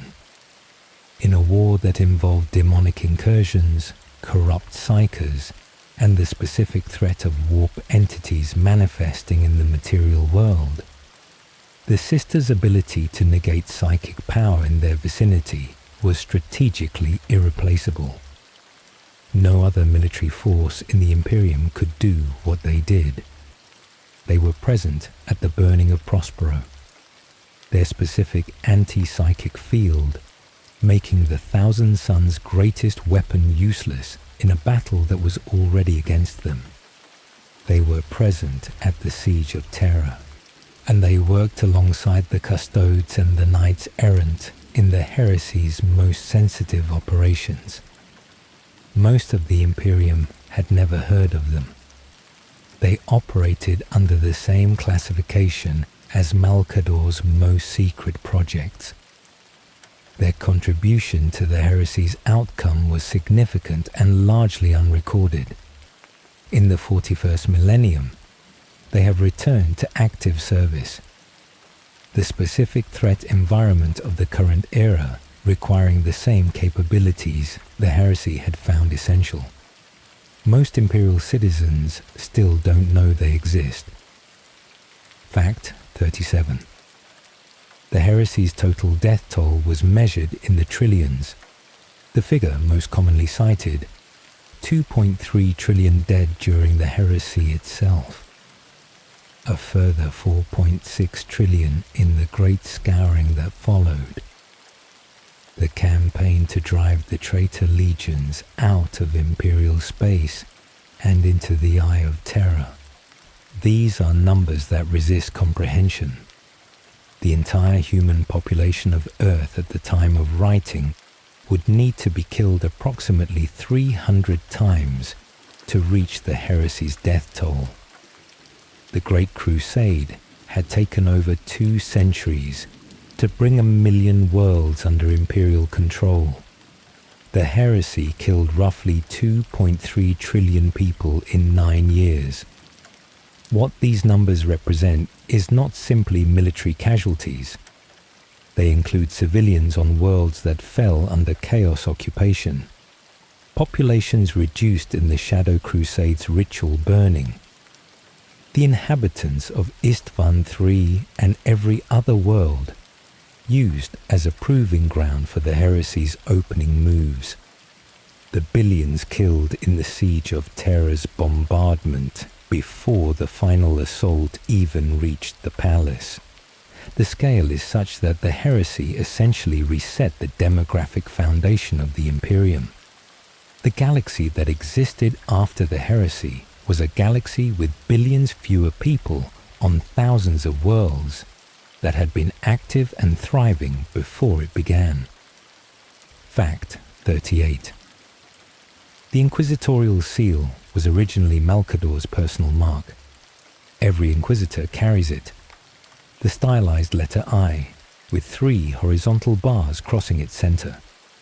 The mark of the Inquisition, the symbol of the organization that polices the Imperium's most dangerous internal threats, recognized across every world of the Imperium as the sign of absolute authority. It is Malcador's personal symbol, used by him throughout the heresy as the mark of his authority and his agents. When the knights errant operated on his behalf, they carried this mark. When Garrow traveled across the galaxy recruiting potential Grey Knights, it was this mark that established his authority with those who knew what it meant. When Malcador began constructing the infrastructure of the Inquisition, the mark came with it. His death in the Golden Throne, taking the Emperor's place to allow the Emperor to fight Horus, dying in the hours that followed from the specific cost of doing what the Emperor's constitution had sustained for centuries, did not erase the mark. The Inquisition carried it forward. Every Inquisitor for the next 10,000 years would wield the authority that originated with one old man who served the Emperor since before the Unification Wars. Fact 39. Corvus Corax's name is both Latin and Greek for the same thing, and means exactly what it appears to mean. Corvus Corax. Corvus is Latin for raven. Corax is the Greek word for the same bird, and is also the species designation for the common raven. Corvus corax, the scientific name for the species. The Primarch, who is called the Raven Lord, whose legion bears ravens as their symbol, whose homeworld's moon was cold and dark, and the specific breeding ground for a guerrilla warrior who moved through shadows like a bird moves through air. His name is Raven in 2 languages. This is either redundant or deeply intentional, and the heresy lore generally implies the latter. A naming convention that doubles down on the single defining quality of the Primarch and his legion, making the name itself a declaration rather than simply a label. He is the Raven and the Raven and the Raven, in every language you choose to check. His last words are, as established in Fact 29, are taken from the poem about a raven that can only say one thing. When you know both facts, the ending is complete in a way that neither fact produces alone. Fact 40. Luther, the man who destroyed Caliban, nearly let the lion die years earlier, then changed his mind. The relationship between Lionel Johnson and Luther is one of the heresy's most carefully constructed tragic arcs. Luther was the knight who found the feral child living alone in Caliban's monster-haunted forest and raised him, civilized him, taught him what it meant to be human. Before the lion's arrival, Luther had been the greatest hero on Caliban. Afterward, he was the second greatest, permanently. During a campaign against the Sarosh, an alien civilization whose leadership secretly worshipped chaos entities, Luther discovered a bomb aboard the Lion's flagship, a device that, if it detonated, would kill the Lion and most of the command structure with him. He hesitated. The specific weight of years of accumulated resentment, of watching someone he loved and had raised become everything Luther himself had wanted to be, of being eclipsed so completely that even his identity as Caliban's greatest warrior was now defined in relation to someone else, made him pause over a bomb that could end the problem of being second. He diffused it. His better nature won. But somehow the Lion discovered the hesitation, not the full truth, not the specific calculation Luther had made, but enough to know that something was wrong. He sent Luther back to Caliban, officially as a trusted commander overseeing recruitment, effectively as an exile. The specific tragedy: Luther saved the Lion. The Lion punished him for the moment of doubt rather rather than the decade of devotion. And the exile planted the bitterness that the Chaos Gods found years later, and grew into the betrayal that destroyed a world. Fact 41. The destruction of Caliban scattered the fallen across all of time, not just across space. When the Lion returned to Caliban after the heresy and found Luther in open rebellion, the battle that followed destroyed the planet. The Dark Angel's orbital bombardment cracked the surface. The duel between Luther and the Lion leveled the fortress monastery they fought in, and the Chaos Gods, realizing they had lost again, that their instrument had broken in the moment of triumph, Luther, struck by sudden clarity and horrified at what he had done, sent a massive warp storm to finish the destruction. Caliban tore apart.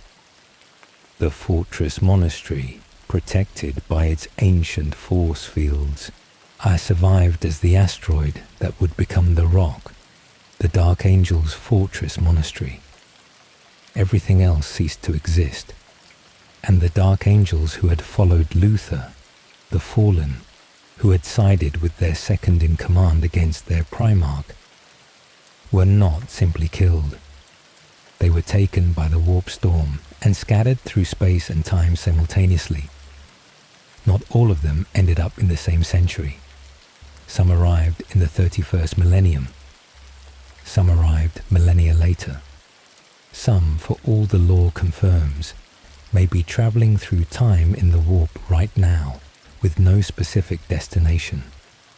This is why the Dark Angel's hunt for the fallen has lasted 10,000 years. The people they are hunting are not simply spread across a galaxy. They are spread across a galaxy and across time. Every century produces new encounters with fallen, who were scattered to that century by Caliban's destruction. The specific horror and the specific mercy of this. Some fallen have had 10,000 years to reflect on their choices. Some have had years. The same event produced penitents who have spent millennia in regret, and warriors who were scattered only recently and have not yet begun to understand what they did. Fact 42. Luther still lives. He's imprisoned in the rock and has been for 10,000 years.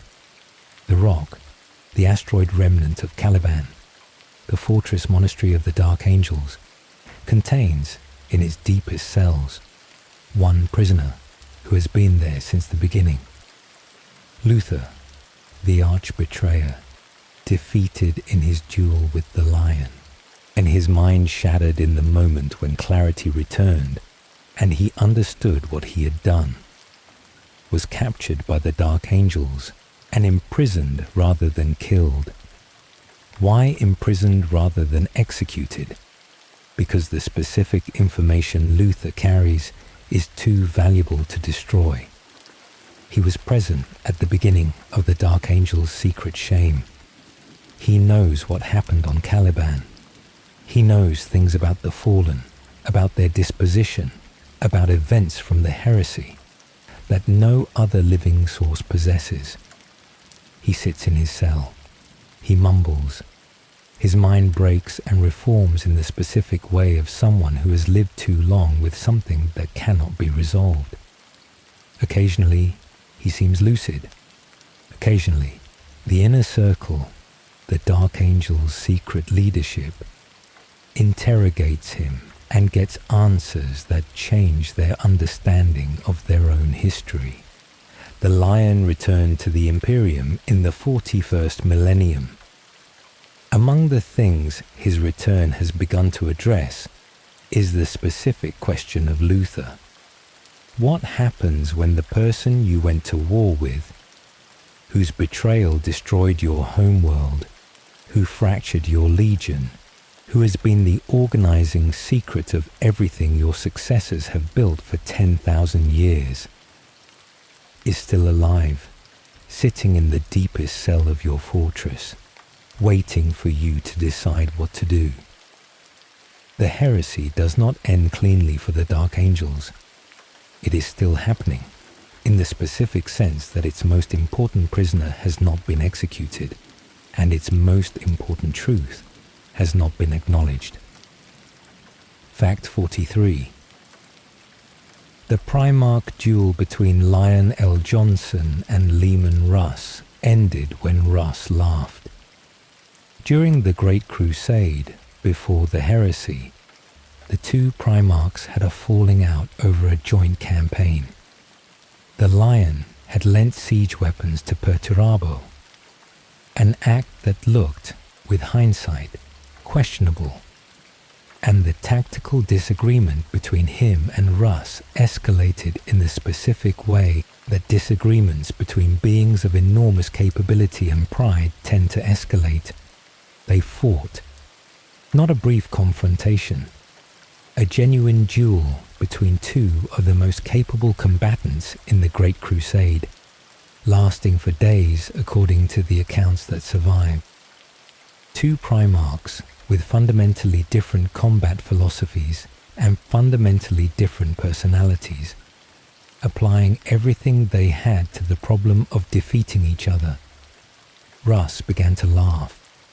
Whether the laughter was genuine, a recognition of the absurdity of two brothers fighting each other with this level of commitment over what was, ultimately, a tactical disagreement or a tactical maneuver, something designed to create an opening, is debated in the lore. The Lion, who was not entirely certain, knocked him unconscious at the moment of the laughter. He was also not certain whether this meant he had won the duel. Russ was still alive. The laughter had ended before the blow landed. Whether the blow was a response to a genuine moment of reconciliation or a continuation of combat is, appropriately for a story about the Dark Angels, never fully resolved. The two Primarchs resumed their relationship afterward. The relationship was difficult. This is the only recorded duel between two fully committed loyal Primarchs, and it ended in the most ambiguous possible way. Eat Fact 44. The Lion spent 10,000 years sleeping in the depths of the rock without the Dark Angels knowing. After the destruction of Caliban, after the duel with Luther ended with Luther's breakdown and the Lion's mortal wound, after the warp storm consumed the planet, the Lion vanished. The Dark Angels searched. They found Luther broken and mumbling. They found no trace of their Primarch. The truth, the Watchers in the dark, the small, hooded, silent figures who serve the Dark Angels in ways that are never fully explained, whose nature and origins the lore treats as a maintained mystery, had taken the Lion and placed him in a healing sleep in the deepest chambers of the rock. They tended to his wound, which they could not fully heal. They waited. Only the Emperor and the Watchers knew. The Dark Angels themselves did not. The inner circle maintained the secret of Luther's imprisonment and the shame of the fallen. But the specific secret of the Lion's continued existence was kept from them. For 10,000 years, the greatest warrior of the First Legion slept beneath the fortress monastery of his own successors, who had devoted those 10,000 years to hunting the fallen and maintaining the secret of what had happened on Caliban, while their Primarch was in the basement. He woke in the 41st millennium. The galaxy he woke to was unrecognizable from the one he had left. Fact 45. Rogel Dawn was so resistant to breaking the legions into chapters that he nearly came to blows with Guilliman over it. The Codex Astartes, Guilliman's post-heresy reform document, that broke the legions into 1,000 marine chapters was not accepted by everyone without objection. Rogel Dawn, the Imperial Fist's Primarch, resisted it with a ferocity that the accounts describe as close to physical confrontation. His specific objection: the Imperial Fist had been defending Terra for the entire heresy. They had bled for the Imperium in ways that no other single organization could equal. And Guilliman, whose Ultramarines had been stranded in Ultramar, who had built a contingency Imperium while the real Imperium burned, was telling them to break apart the institution they had sacrificed everything to protect. The argument was fierce enough that other Primarchs intervened to prevent it from escalating. Dawn eventually accepted the Codex, but his acceptance was grudging and complete only years after the initial confrontation. He eventually broke his legion himself, not as a capitulation to the Codex's immediate demands, but as a recognition that the Codex was correct. The Imperial Fist's gene seed was distributed to 12 successor chapters, among them the Crimson Fists, the Black Templars, the Soul Drinkers, each one carrying the specific pride and stubbornness and defensive capability that Dawn had bred into the 7th Legion.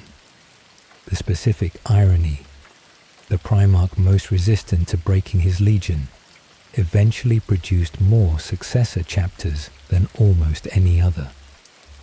Fact 46. The White Scars nearly didn't make it to the siege of Terra because the Alpha Legion tried to trap them. Uagatai Khan's White Scars spent much of the heresy conducting a campaign in the Kondak system, far from Terra, occupied by a war that kept them from being able to respond to the heresy's early phases. When they finally received confirmation of what had happened and attempted to return, the Alpha Legion moved to intercept them. The specific problem: the Alpha Legion's approach to warfare involved information denial and the kind of misdirection that made it very difficult to organize a decisive response. They did not attempt to destroy the White Scars in open battle. They attempted to trap them in the Kondak's campaign, to prevent them from leaving, to ensure that by the time they extracted themselves, the siege would already have been decided. A Jagatai Khan is the Primarch defined by speed. His legion's entire doctrine was built around the specific advantage of being able to move faster than the enemy could respond. He extracted the White Scars through a combination of audacious movement and the specific quality of a commander who refuses to allow the enemy to choose the engagement's terms. They reached Terra in time for the siege, not for its entire duration, but for enough of it to contribute. Khan's jet bike charge through the Death Guard's siege lines, buying time for the palace's defense when it was most needed, was made possible by the fact that the Alpha Legion had failed to keep him in Kondax. Fact 47. Horus was specifically designed not to be the only Warmaster, and the Emperor never intended the position to be permanent. The appointment of Horus as Warmaster was not, by the Emperor's stated intention, a permanent arrangement. It was a specific position for a specific phase of the Great Crusade, the final consolidation phase, where the remaining campaigns needed centralized coordination. Once the crusade was complete, the Warmaster position would presumably evolve into something different, or be disbanded. Horus was not told this explicitly. The other Primarchs were not told this. The Council of Terra that the Emperor was establishing, the civilian administrative body that would govern the Imperium in his absence was intended to be the long-term governance structure, with the military sun's role reduced as the Imperium transitioned from conquest to administration. The specific chaos manipulation, showing Horus a future where he and the Primarchs were forgotten, marginalized, reduced to historical footnotes, while the Emperor was worshipped as divine, was showing him something that was arguably true in outline. The Primarchs' role as direct military commanders was always meant to decrease as the Imperium stabilized. Their position was not intended to be permanent. What the Chaos Gods did not show Horus was what the alternative to this future was. Not necessarily the heresy's outcome, but the more ordinary future in which the Primarch's legacy was architectural rather than active, embedded in the institutions and gene seed they had left behind rather than maintained through continuous personal command. The Warmaster position was temporary. The Chaos Gods showed this as a betrayal, and it was actually a plan working as intended. But the plan was not explained, because the Emperor did not explain things. Fact 48. Sanguinius's death created the Black Rage, the permanent psychological wound in every Blood Angel Space Marine. The Black Rage is the most discussed genetic flaw in all of Space Marine lore. Every Blood Angel, to some degree, carries within their gene seed the psychic imprint of Sanguinius's final moments. The specific horror of dying at the hands of Horus, the rage and grief and defiance of those last seconds, recorded in the Blood Angels' genetic material at the moment of their Primarch's death. When Blood Angels fall to the Black Rage, they experience Sanguinius's death as if it is happening to them in the present. They believe they are him. They believe they are fighting on the bridge of the vengeful spirit. They become him in his last moments. The fury, the specific quality of a being who knows what is happening and fights regardless, replayed in the body of a Space Marine who is fighting a very different battle in a very different time. The Death Company, the Blood Angels, who have fallen fully to the Black Rage, who are no longer recoverable, are deployed in combat specifically because their rage is extraordinary and their deaths are anticipated. They are given the warrior's death their condition is moving them toward, in the company of chaplains who accompany them into the fury they cannot escape.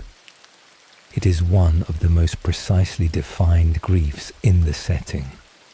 An entire military institution built around giving men who are about to die a specific kind of death, and organized around the psychic echo of a Primarch who chose his death deliberately 10,000 years ago. Fact 49. The heresy produced a new form of demon, created from the psychic echo of specific mortal deaths. In the lore's most carefully maintained cause and effect structure, the murder of Garviel Loken by Erebus, after the death of Horus, in the final moments of the Siege of Terra, produced a specific warp echo. Erebus had murdered Loken as a deliberate act of treachery, stabbing him from behind. This specific combination of betrayal and violence at that specific time and place produced a psychic signature in the warp that cohered into a demon. The demon is named Samus, a name that will be familiar to readers of the Heresy's earlier novels, because Samus has appeared at pivotal moments in the Heresy's beginning, as saying its name, announcing its presence. The lore is explicit about the causality here. Samus exists because Erebus killed Loken, and Samus existed before Erebus killed Loken. The specific temporal paradox, a demon whose existence at the beginning of the heresy was caused by an event at the heresy's end, is not an accident, but a feature of the warp's specific relationship to linear time. Erebus knew this. He killed Loken specifically because the death would produce the warp echo that would produce Samus that would appear at the heresy's beginning. He was completing a loop. The heresy's architecture includes this kind of deliberate temporal engineering. Everything in the heresy connects. Everything has a price. And the price of Garviel Loken's death was a demon that had been present from the beginning, waiting for the end that would make it possible. Fact 50. The heresy's death toll on Terra during the siege was so large that the bodies had to be incinerated en masse. The siege of Terra lasted months.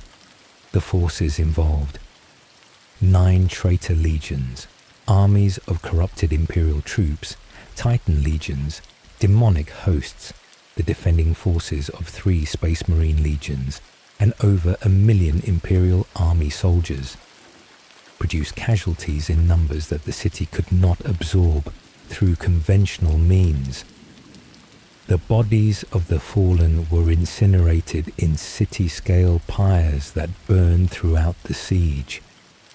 The defenders in their trenches were exposed to the ash of those pyres in the same way they were exposed to the Death Guard's plague clouds and the World Eater's berserk charges.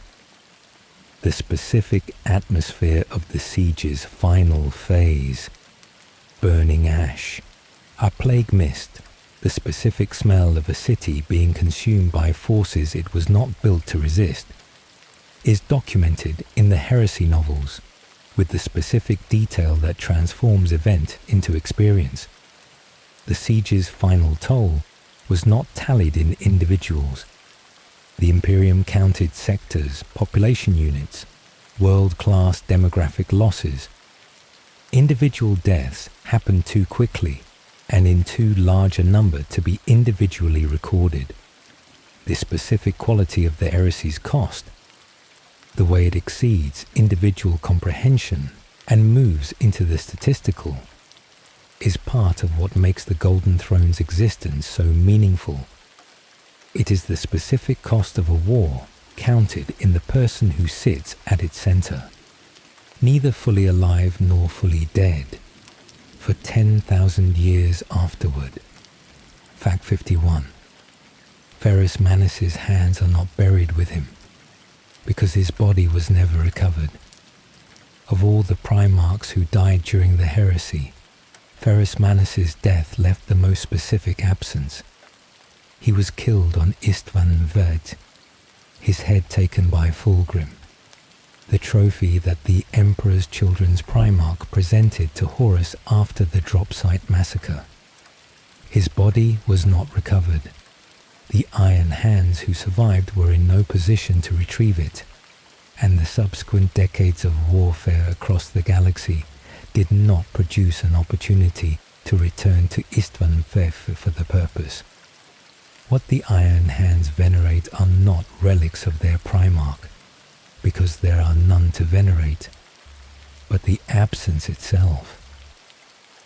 The Gorgon's absence from the Iron Hands' history is the defining wound of the chapter, unexpressed in the specific cultural response they developed.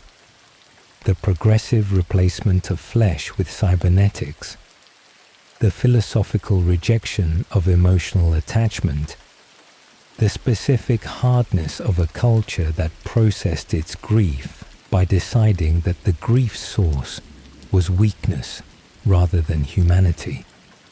The hands specifically, the silver hands that Ferrus Manus had from his encounter with the Silver Serpent, fell with him on Istvan V.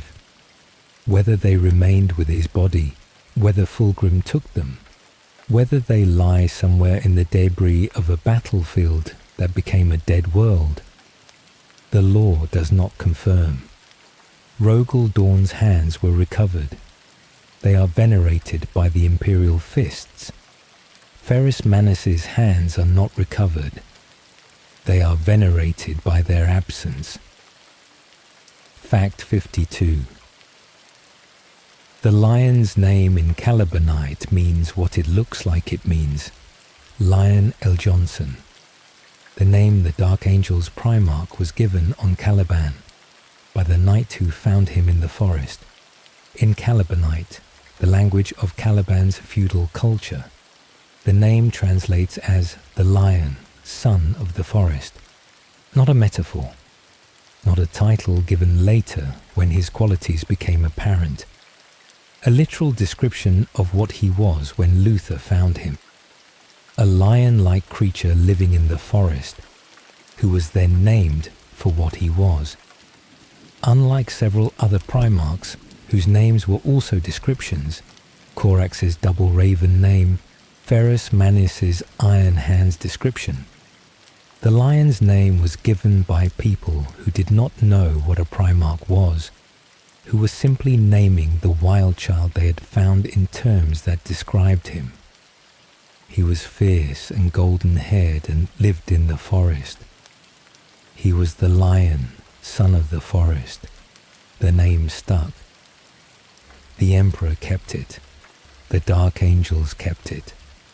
10,000 years of history passed, and the man they call the lion is still called exactly what a feudal knight called him when he found a feral child in a death world's forests and decided to raise him rather than leave him there. Fact 53.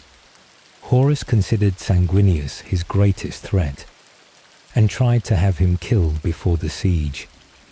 The Blood Angels were sent to the Cygnus system in the far east of the galaxy on what appeared to be a compliance mission.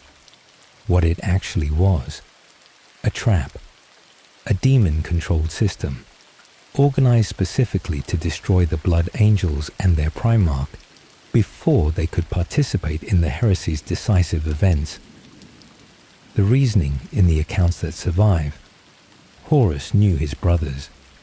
He had campaigned alongside them for 2 centuries. He understood what each one was capable of, what each one represented as a threat to his plans.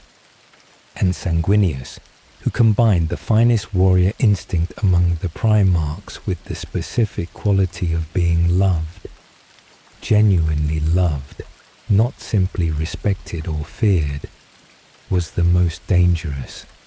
A demon named Kabanda led the assault on the Blood Angels in the Cygnus system.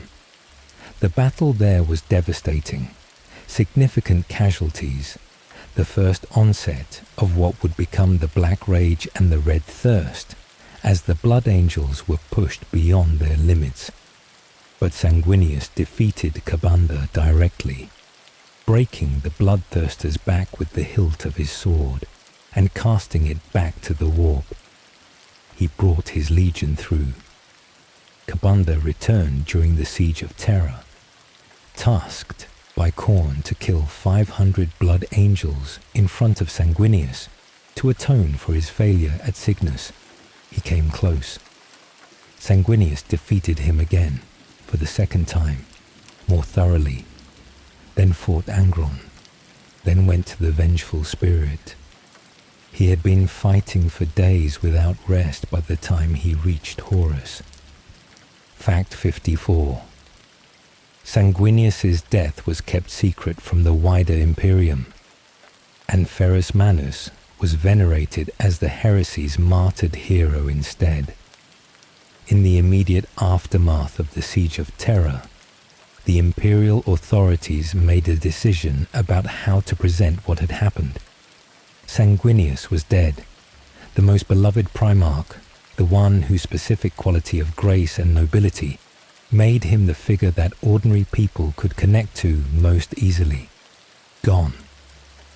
The decision: do not announce it yet.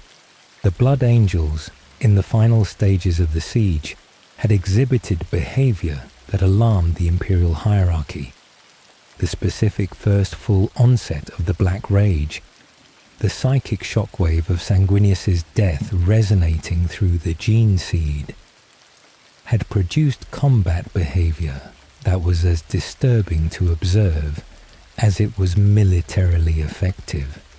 The fear of what the Blood Angel's future stability would look like if the full truth were widely known too soon in the chaos of the siege's aftermath drove the decision to delay.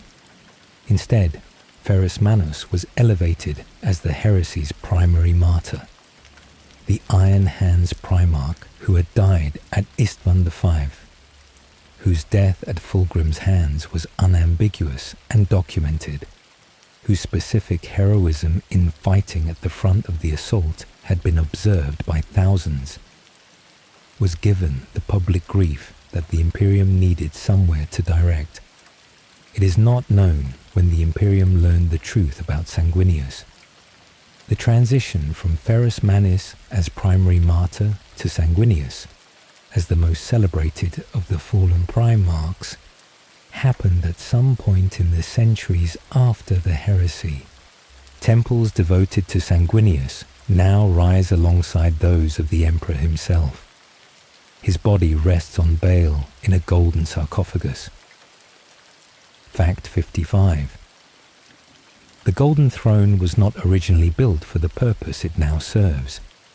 The Golden Throne, the device that sustains the Emperor's existence, powers the Astronomicon, and holds shut the warp breach beneath the Imperial Palace, was not designed as a life support system or a psychic amplifier in the way it now functions. It was designed as a control mechanism for the Webway project. The specific technology of the Golden Throne was intended to allow the Emperor to maintain and expand his Imperial extension into the Eldar's dimensional network, to navigate the Webway's labyrinthine structure and open new sections for human use, to build the infrastructure that would eventually allow humanity to travel between stars without relying on the warp. When Magnus's warning shattered the Webway project's protective wards and demons flooded into the breached section, the Golden Throne's original purpose became secondary to the emergency. The Emperor had to sit on it and hold the breach closed, devoting his psychic capability to the specific problem of preventing the demonic incursion from reaching Terra through the tunnels beneath the Imperial Palace. He sat on it for the years of the heresy, managing this problem while also fighting Horus psychically across the galaxy and maintaining what governance he could through intermediaries. When he was placed on it after the siege, the purpose shifted again. Now it sustained his body, now it powered the Astronomicon. But the throne itself was never designed for these uses. It is an improvised solution, a device meant for expansion, repurposed for survival, serving a function its creators could not have anticipated. Fact 56. There was a plan to destroy Terra if the siege was lost. Among the most extreme contingencies prepared during the siege of Terra was what the law calls the unspoken sanction, a dead man's switch within the Golden Throne's architecture that would destroy Terra if the Emperor fell and the siege was lost. The specific reasoning: if Horus defeated the Emperor and took Terra, he would control not just the political and symbolic center of the Imperium, but the psychic infrastructure, the Astronomicon that enabled warp travel, the wards that maintained the Webway breach's closure. An Imperium in which chaos controlled these structures would not simply be a defeated Imperium. It would be an Imperium turned against itself, its own infrastructure serving the ruinous powers. Destroying Terra would deny the traitors this infrastructure. It would not save the Imperium. Nothing could save the Imperium if the Emperor fell and Horus controlled Terra. But it would prevent the specific catastrophe of the Imperium's own mechanisms being used against it. Vulcan was one of those assigned to manage this contingency. The Perpetual, who could not truly die, was assigned to the task that might require dying anyway. The contingency was not used. The Emperor did not fall in the final sense, but its existence says something about how the siege's defenders understood their situation. They were prepared for the outcome they could not prevent, and prepared to make it cost as much as possible. Fact 57. The Custards fought a 10-year war inside the webway that almost no one knew was happening. Magnus's warning, which shattered the webway project's wards and allowed demons to flood into the Imperial extension, created a crisis that the Emperor could not simply address with conventional military force. The demons in the webway were between Terra's surface and the rest of the material universe. They could not be bombed from orbit.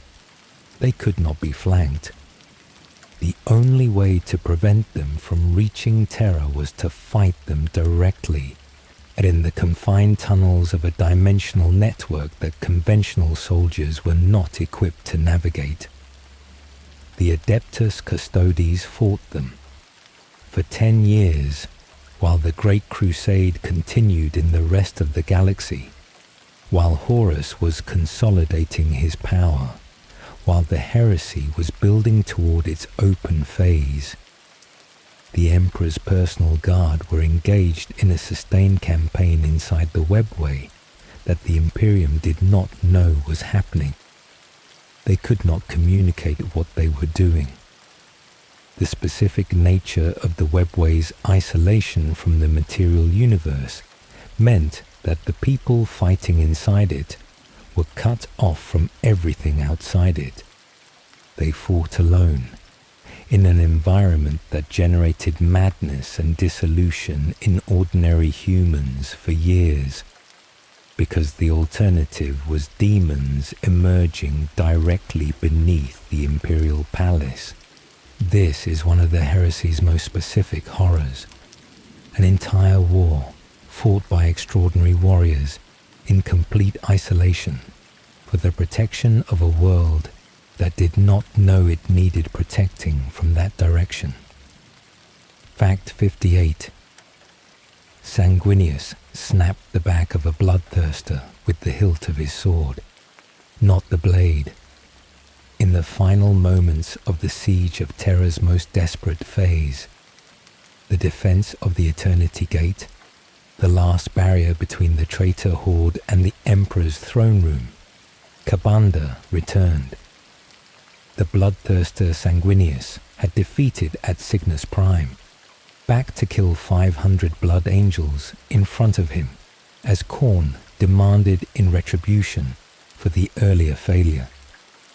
Kabanda carved through the blood angels, drawing blood in the specific way that feeds Khorne's power. Sanguinius intervened. The airborne battle that followed, a Primarch against a greater demon of the blood god, both of them capable of destroying what ordinary warriors could not even damage, was watched by the defenders below. Sanguinius defeated Kabanda by breaking his back over his knee with the hilt of his sword, not the blade. The mortal sword he carried did not deliver the killing blow.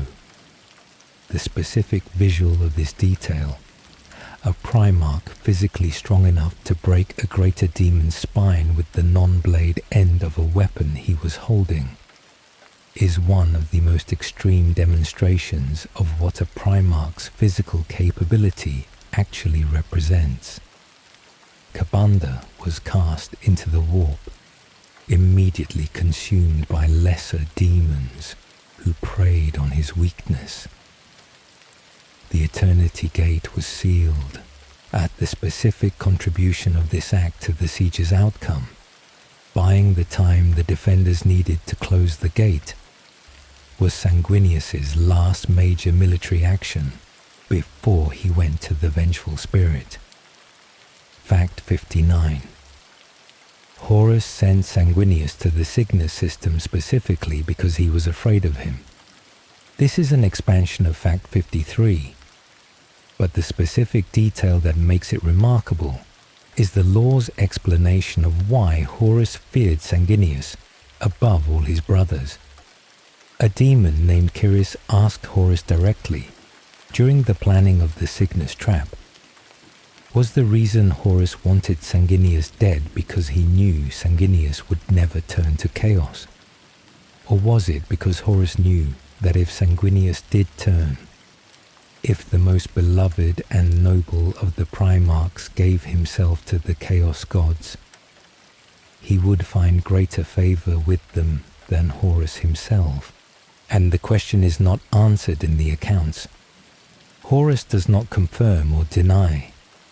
The lore leaves this open. But the implication is significant. The being who chose to betray the Emperor may have understood, somewhere in the specific clarity that remained to him despite the corruption, that there was one brother whose path to the Chaos God's service would have been more complete than his own. That Sanguinius had qualities, the specific combination of genuine nobility and extraordinary capability, that the ruinous powers would have valued more than what Horus brought them. Horus did not try to corrupt Sanguinius, he tried to kill him. The possibility that he was afraid of what a converted Sanguinius would have meant for his own position is one of the heresy's most quietly disturbing implications. Etar Fact 60. The Emperor could have healed himself, but chose the Golden Throne instead. This is among the most debated points in the entire setting, and one that the lore addresses without definitively resolving. The specific argument: the Emperor is one of the most powerful psychic beings in the universe. He has existed for millennia. He has healed from wounds that should have been fatal across his long history. When he was placed on the Golden Throne after the siege, his wounds were terrible.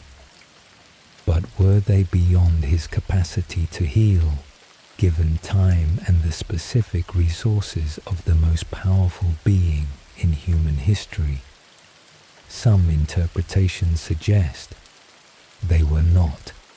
The specific reason the Emperor chose the Golden Throne, rather than spending decades in recovery, was that the Astronomicon needed maintaining immediately, and the webway breach needed closing immediately.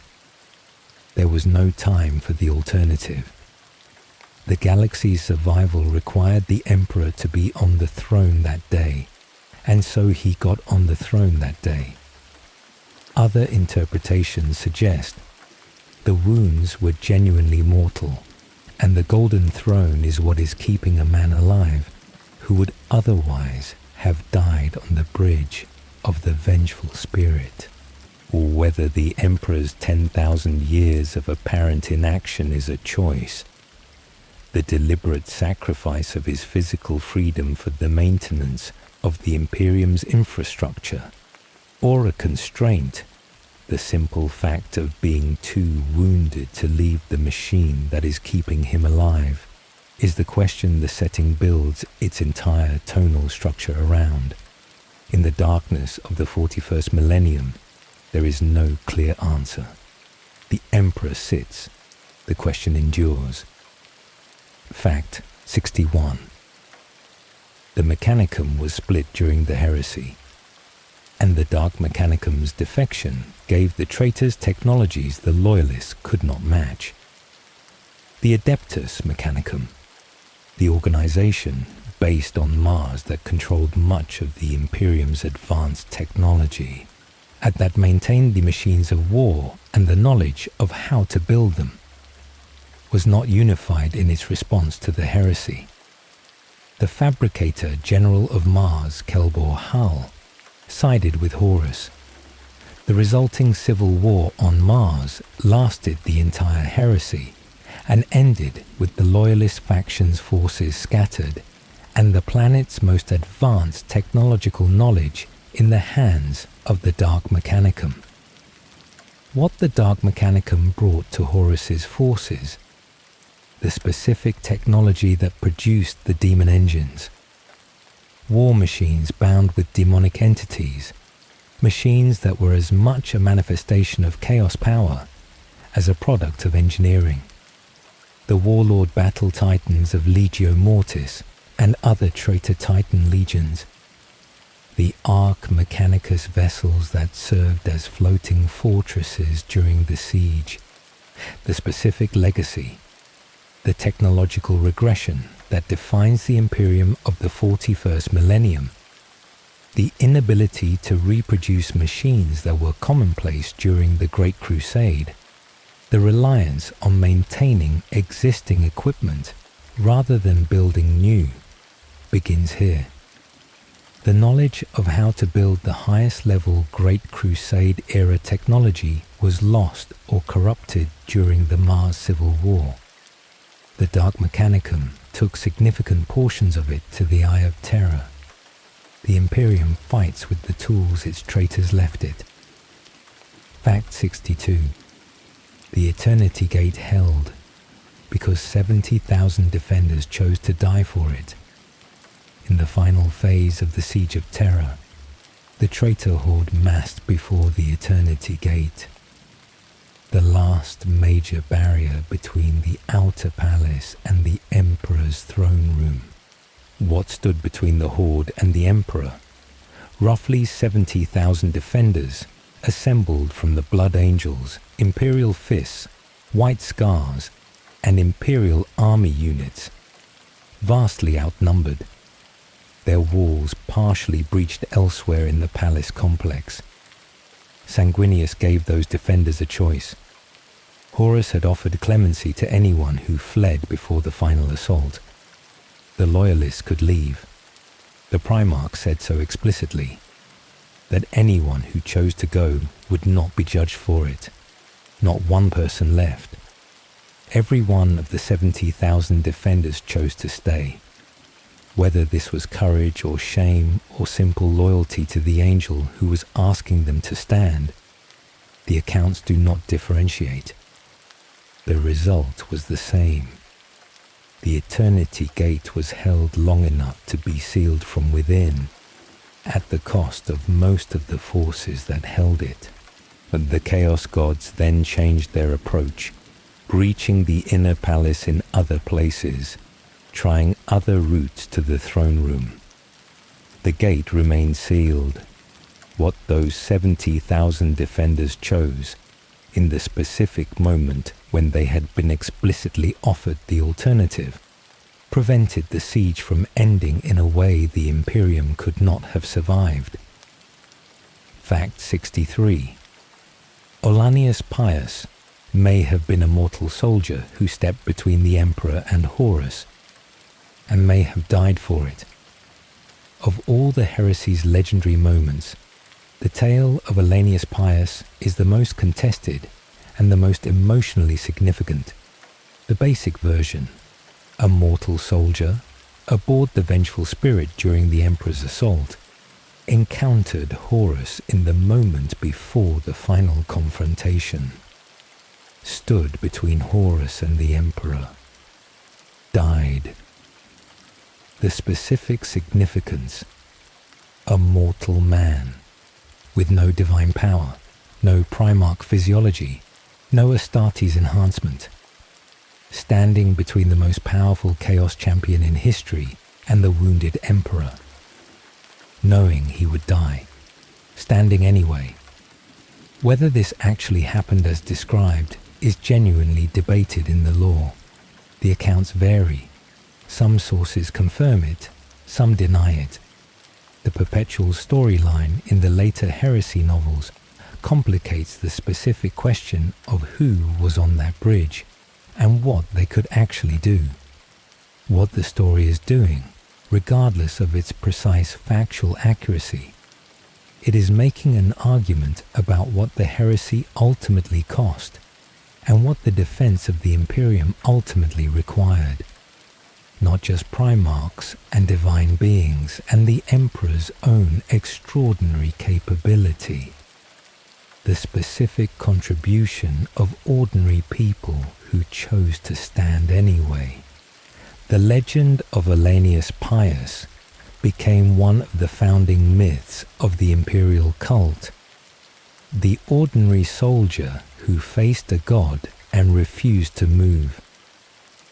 Whether the event happened as described, the meaning it carries is what the heresy wanted people to remember. Fact 64. Jagatai Khan travelled through the webway to reach Terra, the first human to navigate it without Imperial assistance. The White Scars were blocked from reaching Terra by the traitor fleet and warp storms that the heresy had generated. The conventional path through the warp was made nearly impassable by the specific instability that the Chaos Gods had engineered and the Ruin Storm had amplified. The Khan needed a different route. He found it through the webway, the Eldar's dimensional network, the same tunnels the Emperor had been trying to extend for human use beneath the Imperial Palace. Except the Khan did not use the Imperial extension. He navigated the webway directly. His approach required a sacrifice. His advisor and close companion, Targutai Yasuge, a White Scars mystic whose specific psychic gifts allowed him to see what others could not, used an artifact called the Dark Glass to open the portal and gave his life in doing so. The Khan entered the webway with Yasuge's sacrifice enabling the transit. Inside the webway, the fleet was attacked by demons. The Khan personally killed a Keeper of Secrets, a greater demon of Slanesh, aboard his own flagship while the battle for survival was conducted around him. When the White Scars emerged from the webway over Terra, it was one of the heresy's most tactically significant moments. A legion that everyone assumed was trapped had found a way through. The Khan's refusal to accept that the path was closed was the specific quality that the law treats as definitionally his. Fact 65. Horus considered Jagatai Khan the most likely Primarch to join him, but never approached him directly. The accounts of Horus's assessment of his brothers during the conspiracy's building phase include his analysis of which ones might be reachable and which ones definitely were not. Jagatai Khan is identified as the most likely of the remaining loyalist Primarchs to have made a different choice. Not because he was corruptible in the conventional sense, but because his specific relationship to the Imperium was the most ambivalent. The Khan had always been an outsider. His legion was composed of warriors from the Chagorian steppe culture, who had never fully assimilated into the Imperium's administrative structures. He found the bureaucratic weight of the Imperial system frustrating. He found the specific constraints of fighting within a coalition of Primarchs who did not share his doctrine irritating. He had the specific quality of someone who was loyal to the Emperor personally, rather than to the Imperium institutionally. Horus understood this. He also understood something else. The Khan's loyalty to the Emperor was genuine, and was not the same thing as loyalty to what the Imperium had become. He thought this could be separated. He never tried. Perhaps he calculated that a direct approach would fail and eliminate the possibility of the white scars staying neutral, and perhaps he simply ran out of time before the conspiracy needed to move. What actually happened? The Khan received contradictory messages about the heresy's early events, delayed committing to a side while he gathered information, and ultimately confirmed his loyalty to the Emperor. Horus was right that the Khan was reachable in theory. He was wrong about what would actually reach him. Fact 66. A portion of the White Scars attempted a pro-Horus coup from within their own ranks. The warrior lodges that Erebus and Lorga had spread through the legions during the Great Crusade reached the White Scars. While the Khan himself was never reached by them, some of his commanders were.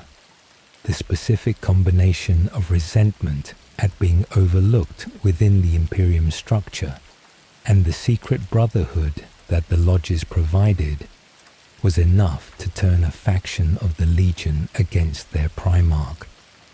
When the White Scars were at Prospero and the truth of the heresy's early events was becoming clearer, the coup was attempted. 2 senior White Scars commanders, Hasik Noyan Khan and Torgun Khan, tried to take control of the Legion and declare for Horus. The specific attempt failed through the intervention of other White Scars who had not been reached by the lodges, most notably Shaban Khan. The legionaries who had sided with Horus were exiled rather than executed. Sent out as the Sagyar Mazan, warrior penitents who fought in small groups for the loyalist cause, with the specific understanding that they were seeking redemption through combat. The Sagyar Mazan, warriors from a traitor legion who chose loyalty at the cost of everything their previous choices had meant, seeking death in combat as the appropriate conclusion to having been, however briefly, on the wrong side. Fact 67. Leman Russ departed for the Eye of Terra in the middle of a feast. The specific quality of Leman Russ's departure, his vanishing into the Eye of Terra after the heresy, is one of the law's most deliberately understated moments. It did not happen after a battle or a council or a formal announcement. It happened at a feast. The Feast of the Emperor's Ascension, held annually by the Space Wolves. Russ stood up in the middle of the celebration. I proclaimed to his chapter that he was dying, gathered the warriors of his Varagir bodyguard, and walked into the Eye of Terra. He left one Space Wolf behind, a young warrior named Bjorn the Fell-Handed, who would become the first great wolf and who would eventually be interred in a dreadnought when his body aged too far to fight normally. Bjorn the Fell-Handed is the oldest surviving space marine in the Imperium.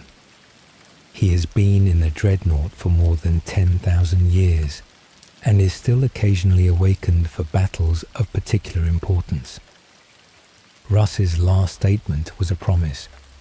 He would return for the Wolf Time, the apocalyptic final battle that Space Wolves tradition anticipated.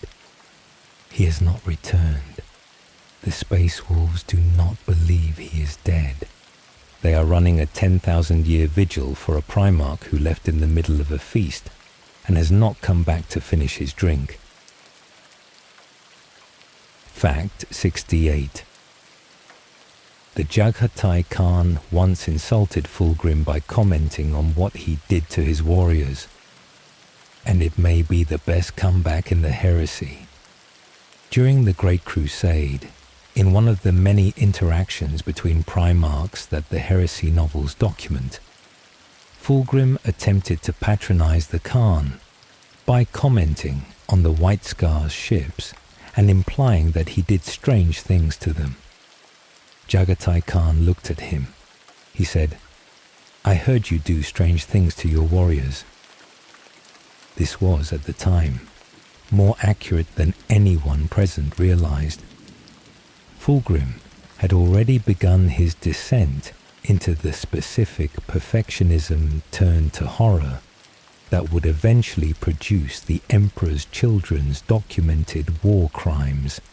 What exactly the Khan knew, whether the comment was genuinely informed or simply an extraordinarily well-timed insult, the lore does not specify. What it is, the sharpest single comeback in the entire 65-novel series, from the Primarch, who other Primarchs consistently underestimated, delivered to the Primarch who specialized in being the most cultured and refined being in any room he entered. Fulgrim survived the exchange. This is noted as somewhat surprising. Fact 69. The Thousand Sons' surviving legionaries were turned into dust inside their armor by their own first captain. The rubric of Ahriman, one of the most significant and most catastrophic single acts of sorcery in the heresy's aftermath. After the burning of Prospero, the surviving Thousand Sons were in the Eye of Terra on the planet of the sorcerers. The non-psychic space marines of the Legion were progressively losing their sanity and identity to the warp energies that permeated their new home. The specific horror of ordinary space marines in an environment entirely organized around psychic power. Azek Ahriman, the Thousand Sons' first captain and greatest sorcerer after Magnus himself, attempted to fix this. He cast a spell of extraordinary complexity, the rubric, intended to stop the non-psychic legionaries from degenerating further, to stabilize them in their current state, to preserve them. The spell worked. It preserved them in the most complete way possible. It fused their souls directly into their power armor. Their bodies dissolved. The armor remained standing, animated by the fused soul within it. Silent, eternal, incapable of degeneration, incapable of feeling, incapable of anything except following the commands of a nearby psychic commander. They are the Rubric Marines, the iconic rank and file of the Thousand Sons, now empty power armor with only a whisper of consciousness inside. What Ahriman's spell saved them from, the slow dissolution of their minds in the Eye of Terra. What it saved them into, something that cannot be said to be fully alive in any meaningful sense. Magnus was furious. Ahriman was exiled from the Thousand Sons for this act. He has spent 10,000 years trying to find a way to undo what his attempt at mercy produced. Fact 70. The Lectitio Divinitatus, the text that became the Imperial cult, was written by Lorgar before the heresy, before Monarchia was destroyed, before Lorgar turned to chaos and spent 40 years corrupting the word-bearers to the ruinous power's service. Lorgar was the most theologically motivated of the Primarchs, and his religious instinct had produced, during the Great Crusade, a text, the Lectitio Divinitatus, the reading of divinity, a document arguing that the Emperor of mankind was a god, that the worship of him was not superstition but genuine theology, that the relationship between mortals and the divine could be organized around the Emperor's specific qualities. The Emperor rejected this. The Imperial truth denied the divine. Monarchia was destroyed. The Lectitio Divinitatus was officially suppressed. It persisted. Copies circulated among the Great Crusade's civilian contingent. the remembrancers and iterators and functionaries who travelled with the expeditions, Aeufratikila became one of its most prominent advocates after her experience on the Eisenstein. It spread through the Imperium's lower levels. After the heresy, with the Emperor on the Golden Throne and unable to correct the record, the Lectitio Divinitatus became the founding document of the Imperial cult, the religion organized around the Emperor's divinity that defines the 41st millennium's Imperium. The founding document of the Imperium's official religion was written by the Primarch, whose betrayal helped create the conditions that made the religion necessary. Lorgar is in the Eye of Terra. His theology is in every cathedral. Fact 71. The first Space Marine chaplains were created to suppress the Lectitio Divinitatus. Before the Council of Nicaea and the decisions made there about psychic powers, and the Emperor was already concerned about religious deviancy within the legions. The specific problem, the Lectitio Divinitatus, was spreading. Warriors were beginning to worship their Emperor rather than serve him, and the Imperial truth's prohibition on religion was being violated from within. The chaplains were created as the institutional solution. Space Marine officers whose specific role was the maintenance of ideological discipline, ensuring that their legion adhered to the Imperial truth, that the secular rationalism of the Great Crusade was preserved, that faith in the Emperor as God was corrected rather than encouraged. The specific irony that the law never lets you forget. The chaplains became, after the heresy, the most important defenders of the Imperial cult. The position created to suppress religion became the religious office of the Space Marine chapters. The men trained to tell Space Marines that the Emperor was not a god became the men who, in the 41st millennium, lead worship of the Emperor as God. The position was created by the word-bearer's first chaplain, Erebus. Everything about this situation is exactly as uncomfortable as it sounds. Fact 72. The Thousand Sons had a mutation problem so severe that the Emperor personally intervened to save them. Decades before the heresy, the Thousand Sons were the legion most defined by psychic ability, and their relationship to the warp produced a specific consequence that the other legions did not face: the flesh change.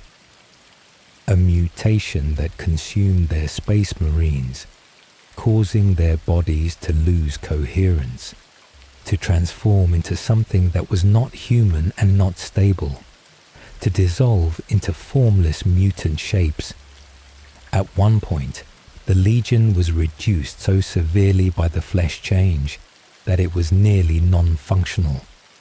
They were on the verge of being dissolved, their gene seed too unstable to produce viable Space Marines, their surviving warriors too few to continue their campaigns.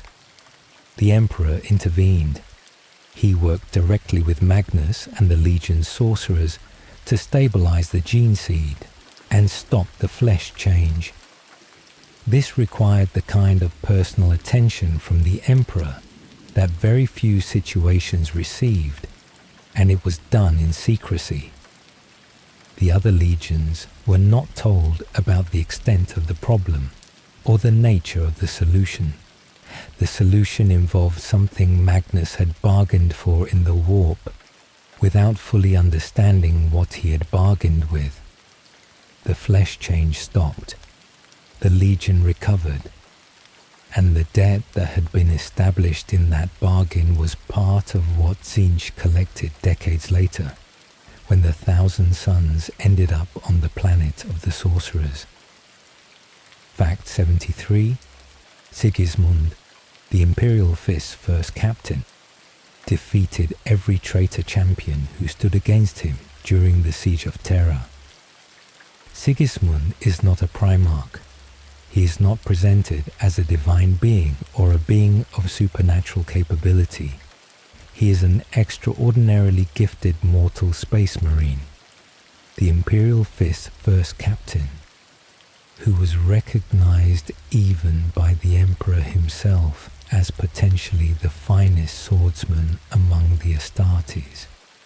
During the siege of Terra, as Sigismund fought traitor champions in the specific tradition of personal combat, the formal tradition of champions meeting to decide the outcome of a particular engagement or to demonstrate their legion's capability. He accepted every challenge. He defeated every opponent. The specific weight of this, during a battle of the scale of the Siege of Terra, one Space Marine had an undefeated record against the best warriors the traitors could produce, not through divine power or Primarch capability, through the specific gift that the Emperor had identified in him years earlier, and that decades of training had refined. After the heresy, Sigismund founded the Black Templars, the crusading successors of the Imperial Fists, who have been engaged in a continuous crusade for 10,000 years, never returning to their homeworld, and perpetually fighting for the Emperor's dominion.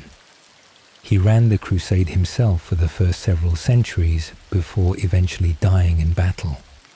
His funeral was attended by the chapter, which then continued the crusade without him. The crusade has not stopped. Fact 74. The White Scars Legion had a significant faction of Terran-born legionaries, and they were the ones corrupted by the warrior lodges. The Space Marine legions recruited from multiple sources. The core of most legions was drawn from the Primarch's homeworld, but significant numbers were also drawn from Terra itself, from the Terran population that had been the source of the first legionaries before the Primarchs were found. The White Scars Terran contingent and its Chogorian contingent had different relationships to the Imperium structures. The Chogorian warriors followed the Khan's specific doctrine without reservation. The steppe culture that had shaped them aligned naturally with the Legion's doctrine of speed and independence. The Terran contingent were more integrated into the broader Imperial bureaucracy, more susceptible to the warrior lodge's appeal. When the coup attempt against the Khan happened, it was the Terran-born faction that had been reached by the lodges, not through simple corruption, through the specific cultural disconnect between people raised in the Imperium's core systems and a Primarch who explicitly preferred to stay away from those systems. This is one of the heresy's most specific demographic details. The legions were not monolithic. Their internal divisions, by birth origin, by the timing of their Primarch's finding, and by the specific cultural backgrounds that pre-Primarch legionaries had, shaped how different groups within them responded to the heresy's pressures. Fact 75. The Mechanicum's choice of sides was largely decided by a single Primarch's deal. Horus secured the allegiance of Fabricator General Kelbor Hal through a specific transaction. He offered the STCs, Standard Template Constructs, the ancient repositories of pre-Dark Age technology, recovered during a campaign against the Orician technocracy. To the Mechanicum, for whom the recovery of ancient technology was a religious obligation, this was an offer of incomparable value. Kelbor Hal accepted. Mars's allegiance went to Horus. The resulting civil war on Mars, loyalists against the Dark Mechanicum, lasted the entire heresy and ended with Mars devastated, and its most advanced knowledge distributed between the Loyalist survivors and the Dark Mechanicum, who followed Horus into the Eye of Terra. What Horus gave up, the possibility that the STCs would strengthen the Imperium he was trying to destroy. He offered them as a tool of betrayal, rather than a tool of reconstruction. What the Imperium paid, the specific technological knowledge that was lost when Mars fell to civil war, has not been recovered in 10,000 years. The Imperium of the 41st millennium builds what the pre-heresy Imperium already knew how to build, and many things the pre-heresy Imperium knew how to build cannot be reproduced. A deal with a single administrator set the ceiling on human technological capability for 10 millennia. Fact 76. Abaddon destroyed Horus's corpse, refusing to let the Chaos Gods resurrect him. After Horus was destroyed on the bridge of the Vengeful Spirit, and the Emperor was taken to the Golden Throne, the traitor legions fell into disarray. Their war had failed.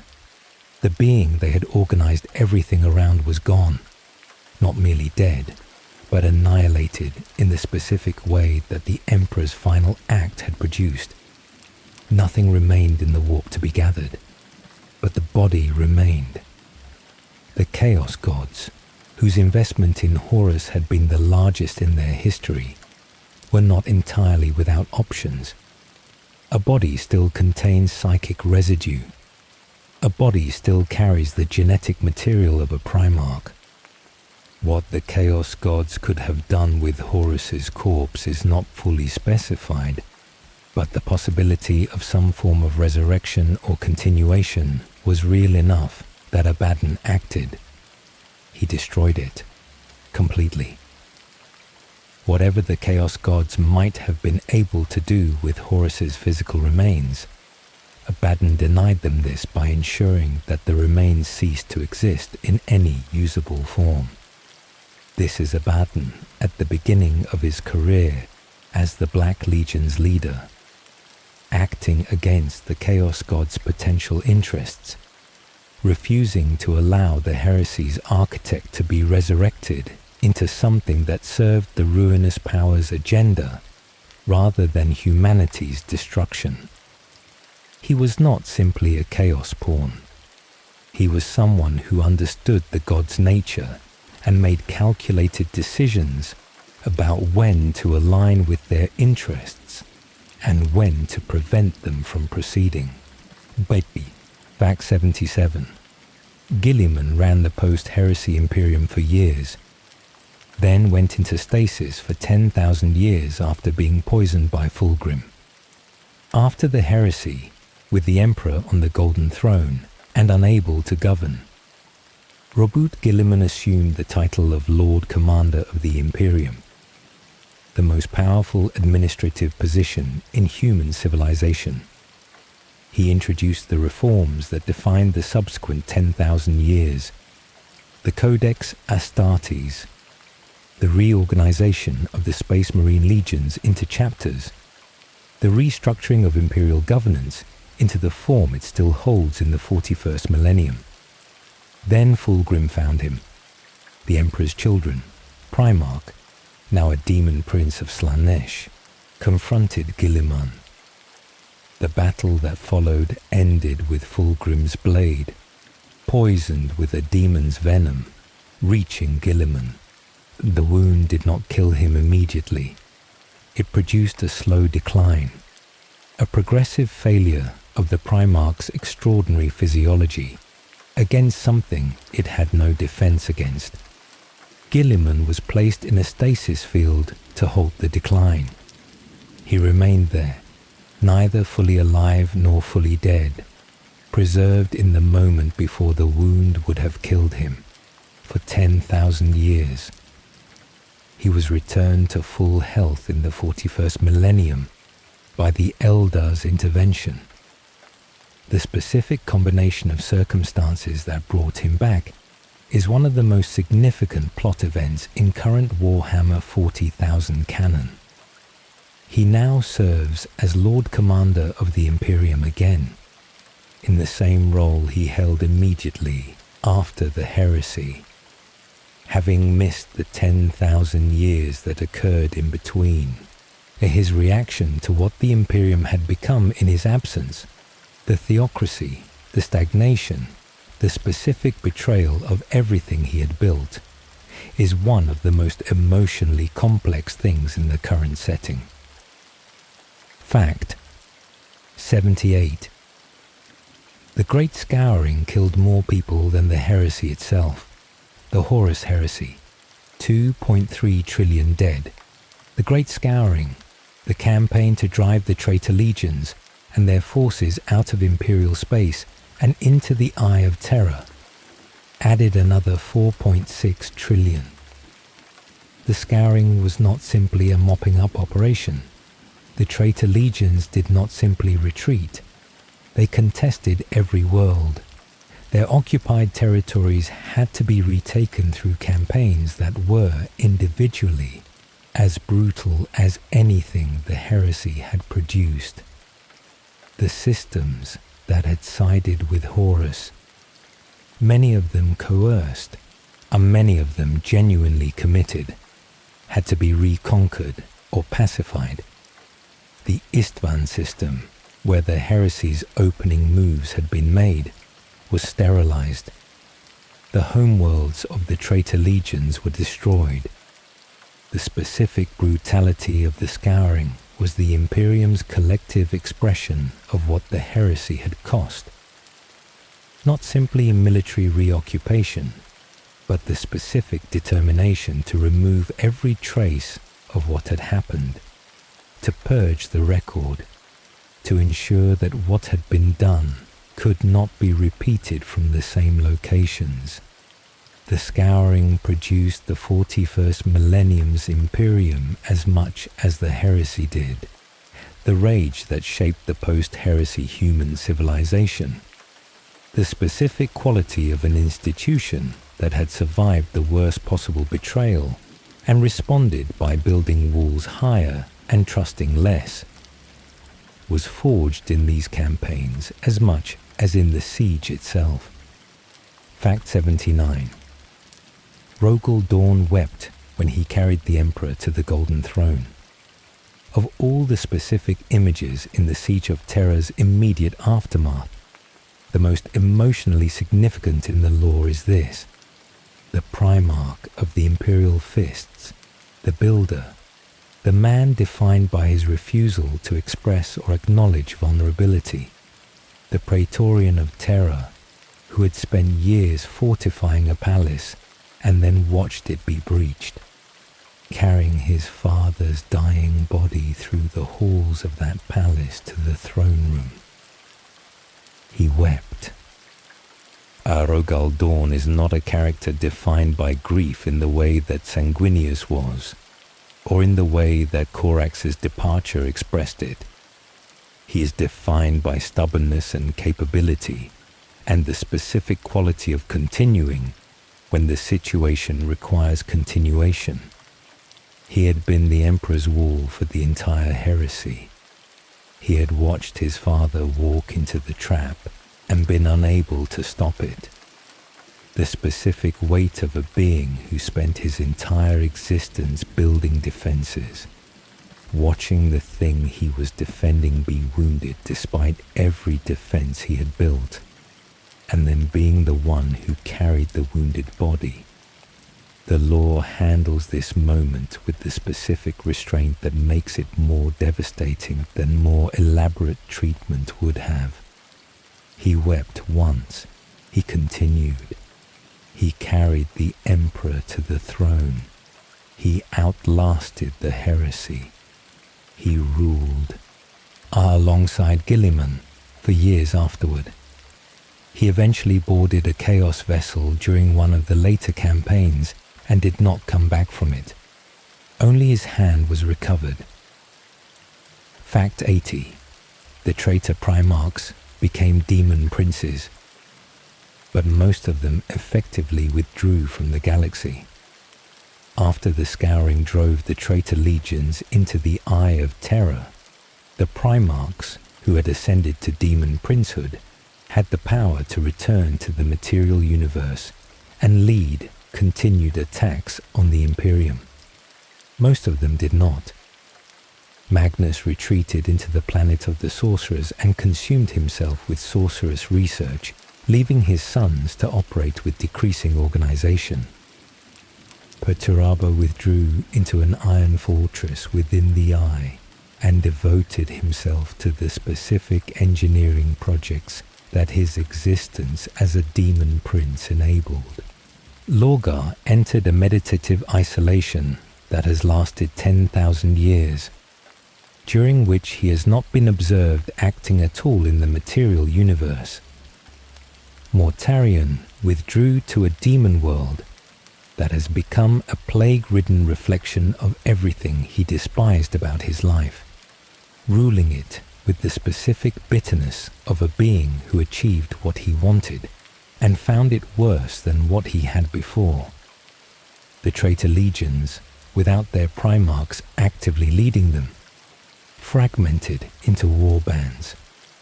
The specific unity that Horus had provided, the charisma and authority that held 9 legions together in a coalition that nearly destroyed the Imperium, did not survive his death.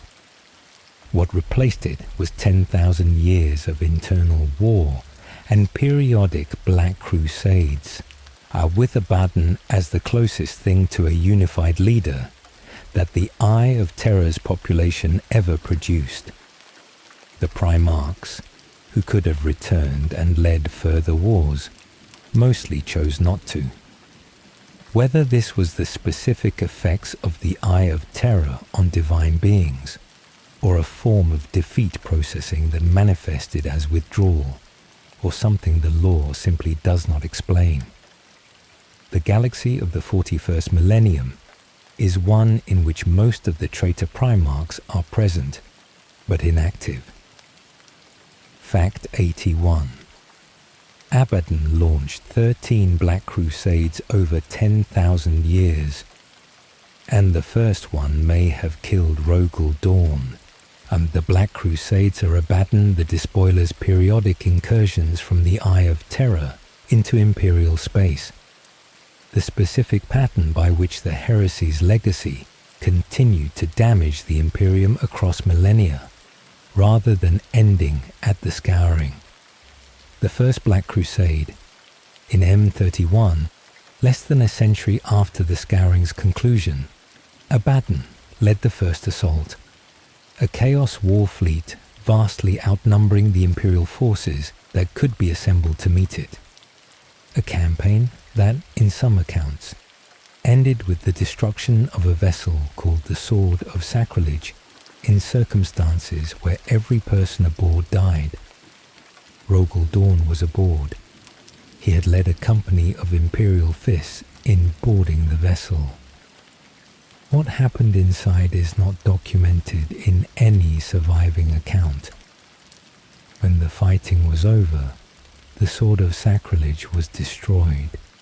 The Imperial fists recovered from the debris a single fist, Dawn's fist, the specific extremity that his legion had already made into a symbol of their identity.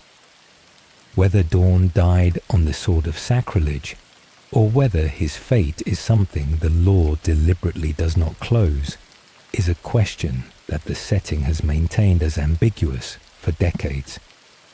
What is confirmed? The fist is venerated at the Imperial Fist's most sacred shrine. Dawn has not been seen since. The specific quality of a Primarch whose fate is defined by the recovery of a single extremity. The Praetorian of Terra, the builder of the palace, the man who carried the emperor to the throne, reduced in the historical record to a hand. Fact 82. Fulgrim was so consumed by his demon sword that it essentially occupied his body while he fought for control. This is one of the heresy's most sustained horror narratives. The demon's sword Fulgrim had taken from the Lair Temple did not simply corrupt him gradually over time. At a specific point, earlier than the lore initially suggests, the demon within the sword essentially swapped places with him. The Fulgrim who killed Ferrus Manus, the Fulgrim who presented the Iron Hand's Primarch's head to Horus, the Fulgrim who conducted the specific atrocities of the Emperor's Children's later heresy campaigns. These were not simply a corrupted version of the original Primarch making different choices. In some periods, the entity in the body was the demon, operating in Fulgrim's form, while Fulgrim himself was trapped within the sword. He eventually fought his way back out. The demon was expelled, or rather, are incorporated into Fulgrim's nature in a different way, as part of the process of his ascension to demon princehood. By the time Fulgrim became a demon prince of Slaanesh, the distinction between the original Primarch and what the sword had added to him was no longer meaningful. What the narrative is doing with this distinction, it is making it possible for readers to maintain some sympathy for Fulgrim by establishing that the worst of his actions were not fully his. This is the specific moral complexity the heresy builds around most of its traitors, not excusing what happened, but making the path to what happened comprehensible. Fact 83. The Inquisition was founded during the heresy by Malcador in secret, from the same organizational infrastructure as the Knights Errant. The four founding members of what would become the Inquisition were not Space Marines. They were humans, civilians, former iterators, people who had witnessed the heresy's events from the perspective of ordinary people rather than superhuman warriors. Kirill Sinderman was once an iterator in Horus's own war fleet, a propagandist and educator whose entire career had been devoted to spreading the Imperial truth. He witnessed a demon being driven back by genuine faith in the Emperor's divinity and converted to the Lectitio Divinitatus on the spot. He spent the rest of the heresy spreading faith while technically illegal. The others, individuals similarly positioned, who had seen things that normal military intelligence could not classify or counter, who had developed the specific skills of investigation and judgment that the Inquisition would be built around. Malcador assembled them. He gave them broad mandates to seek the witch, the traitor, the mutant, the Xenos. The organization they founded became the most powerful institution in the Imperium's subsequent history, the force that could override any authority, answer to no one but the Emperor, and act on its own judgment in matters of existential threat. It was founded during the heresy by the second most powerful human who ever lived, from a collection of civilians who had seen things that changed them permanently. The Inquisition's origin is humbler than its subsequent 10,000 years of history would suggest. Fact 84. The Horus Heresy produced a prophecy about the Emperor's return that has been maintained for 10,000 years. The Space Wolves believe in the Wolf Time, the prophesied final battle in which Leman Russ will return and fight alongside the Emperor in humanity's last stand against chaos. Other chapters maintain similar traditions. The lion is sleeping under the rock and will wake when needed. Gilliman has already returned. Vulcan is expected to return. The specific list of Primarchs who are missing rather than confirmed dead includes several for whom return traditions have developed. The Emperor himself, on the Golden Throne, is neither alive nor dead in any conventional sense. The Mechanicum maintains the throne's function. Thousands of psychers are consumed daily to sustain the Astronomicon. Whether the Emperor is conscious, whether he experiences time on the throne, whether the 10,000 years have produced any change in his understanding of the situation, none of this is knowable from outside the throne room. The prophecy maintained by the Imperial cult that the Emperor will one day fully die, releasing his spirit into the warp with sufficient power to be reborn as a new divine being, free of the constraints that the Golden Throne represents, that this rebirth will be humanity's salvation. The Chaos Gods know this too. Their interest in preventing the psyker sacrifices that sustain the throne, in breaking the throne itself, in ensuring that the Emperor neither survives nor achieves the specific form of death that would produce this rebirth, is the specific shape of the long war's continuation. The heresy ended. The war it began has never stopped. Fact 85.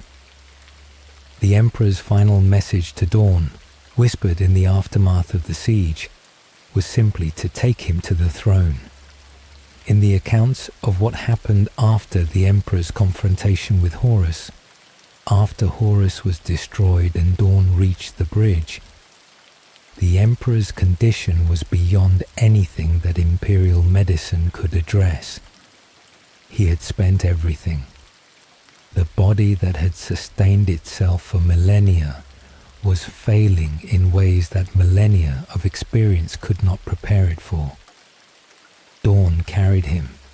He asked, in the accounts that preserve this moment, what to do, whether there was a plan, whether there was still something that could be done for the being who had, until minutes earlier, been the most powerful creature in human history. The Emperor told him to take him to the throne, not to heal him, not to find a way back to the life that had been, to put him on the device that would hold what remained of him in the specific between state that the Golden Throne enables, not dead, not recovered, but present enough to maintain the Astronomicon and hold the warp breach closed. This was the Emperor's last unambiguous act of will, choosing the throne over whatever alternative might have existed, choosing to remain in that in-between state for however long was necessary, rather than dying in a way that would leave the Imperium without the Astronomicon, without the webway breach's containment, without the specific psychic presence that the throne enables. The Emperor's last instruction was not a battle command or a revelation about the future. It was a direction to a specific room. Everything that has happened in the 41,000 years since has flowed from that direction. Fact 86. The psyker sacrifice that powers the Astronomicon was never meant to be permanent. Before the Horus Heresy began, the Emperor's Webway project was consuming an increasing portion of his psychic capability. Maintaining the beacon that guided warp travel, the Astronomicon, while simultaneously building the human extension into the Eldar's dimensional network, was beyond what he could sustain alone. Malkador proposed a compromise. 10,000 psychers drawn from across the Imperium would provide a portion of the required energy, their life forces sustaining the beacon, while the Emperor devoted the remainder of his capability to the Webway project. The Emperor agreed with a specific condition. This arrangement would be temporary. He had no intention of claiming thousands of lives indefinitely. Once the Webway project was complete, the arrangement would end. The Webway project was destroyed when Magnus's warning shattered the wards. The compromise became permanent. The black ships that travel the Imperium gathering psychers from their worlds of birth. The fleet whose passage every planetary governor dreads and every gifted child fears, exists because of a temporary measure that had no opportunity to end. In the 41st millennium, the number of psychers needed each day has increased as the Golden Throne deteriorates. What was meant as a brief emergency measure has consumed countless lives across 10,000 years. Every one of those lives is, in a specific causal sense, a consequence of Magnus choosing sorcery to deliver a warning he could have delivered by other means. Fact 87. The Golden Throne was never designed by the Imperium. It was discovered as an artifact of the Dark Age of technology. The device that has sustained the Emperor's existence, powered the Astronomicon, and held closed the warp breach beneath the Imperial Palace for 10,000 years, was not engineered by Imperial scientists or Mechanicum adepts. It was found beneath the Himalayan mountains on Terra, in the vast desert that preceded the Imperial Palace's construction, a remnant of the Dark Age of technology. The Dark Age of technology preceded the Age of Strife, the period of collapse that the Emperor had emerged from the confusion of history to reverse. The machines that civilization had produced in that era were beyond anything that survived. The Golden Throne was one of them, a device of such complexity that even in the 31st millennium, with the most advanced technology humanity possessed, full understanding of its mechanisms was beyond the Mechanicum's capability. The Emperor discovered it and understood enough of how it worked to repurpose it for the Webway project. When it had to be repurposed again, as a life support system for a dying god, Rogel Dawn supervised rapid modifications that adapted it to this new function. The modifications were made in hours by the greatest minds available, working from incomplete understanding on a device they did not fully comprehend. The Golden Throne is keeping the Emperor alive through a combination of Dark Age technology, post-heresy emergency engineering, and 10,000 years of increasingly desperate Mechanicum maintenance. It is deteriorating. It has been deteriorating for millennia. The Mechanicum knows. The High Lords know. What they are doing about it is one of the most pressing unresolved questions in the 41st millennium's lore. Fact 88. Magnus the Red was the Emperor's intended operator for the Golden Throne, and the original choice was ruined by his own actions. When the Emperor designed the Webway project, the Golden Throne required an operator of extraordinary psychic capability, someone who could interface with its mechanisms and maintain the human extension into the Webway, while the Emperor attended to other matters.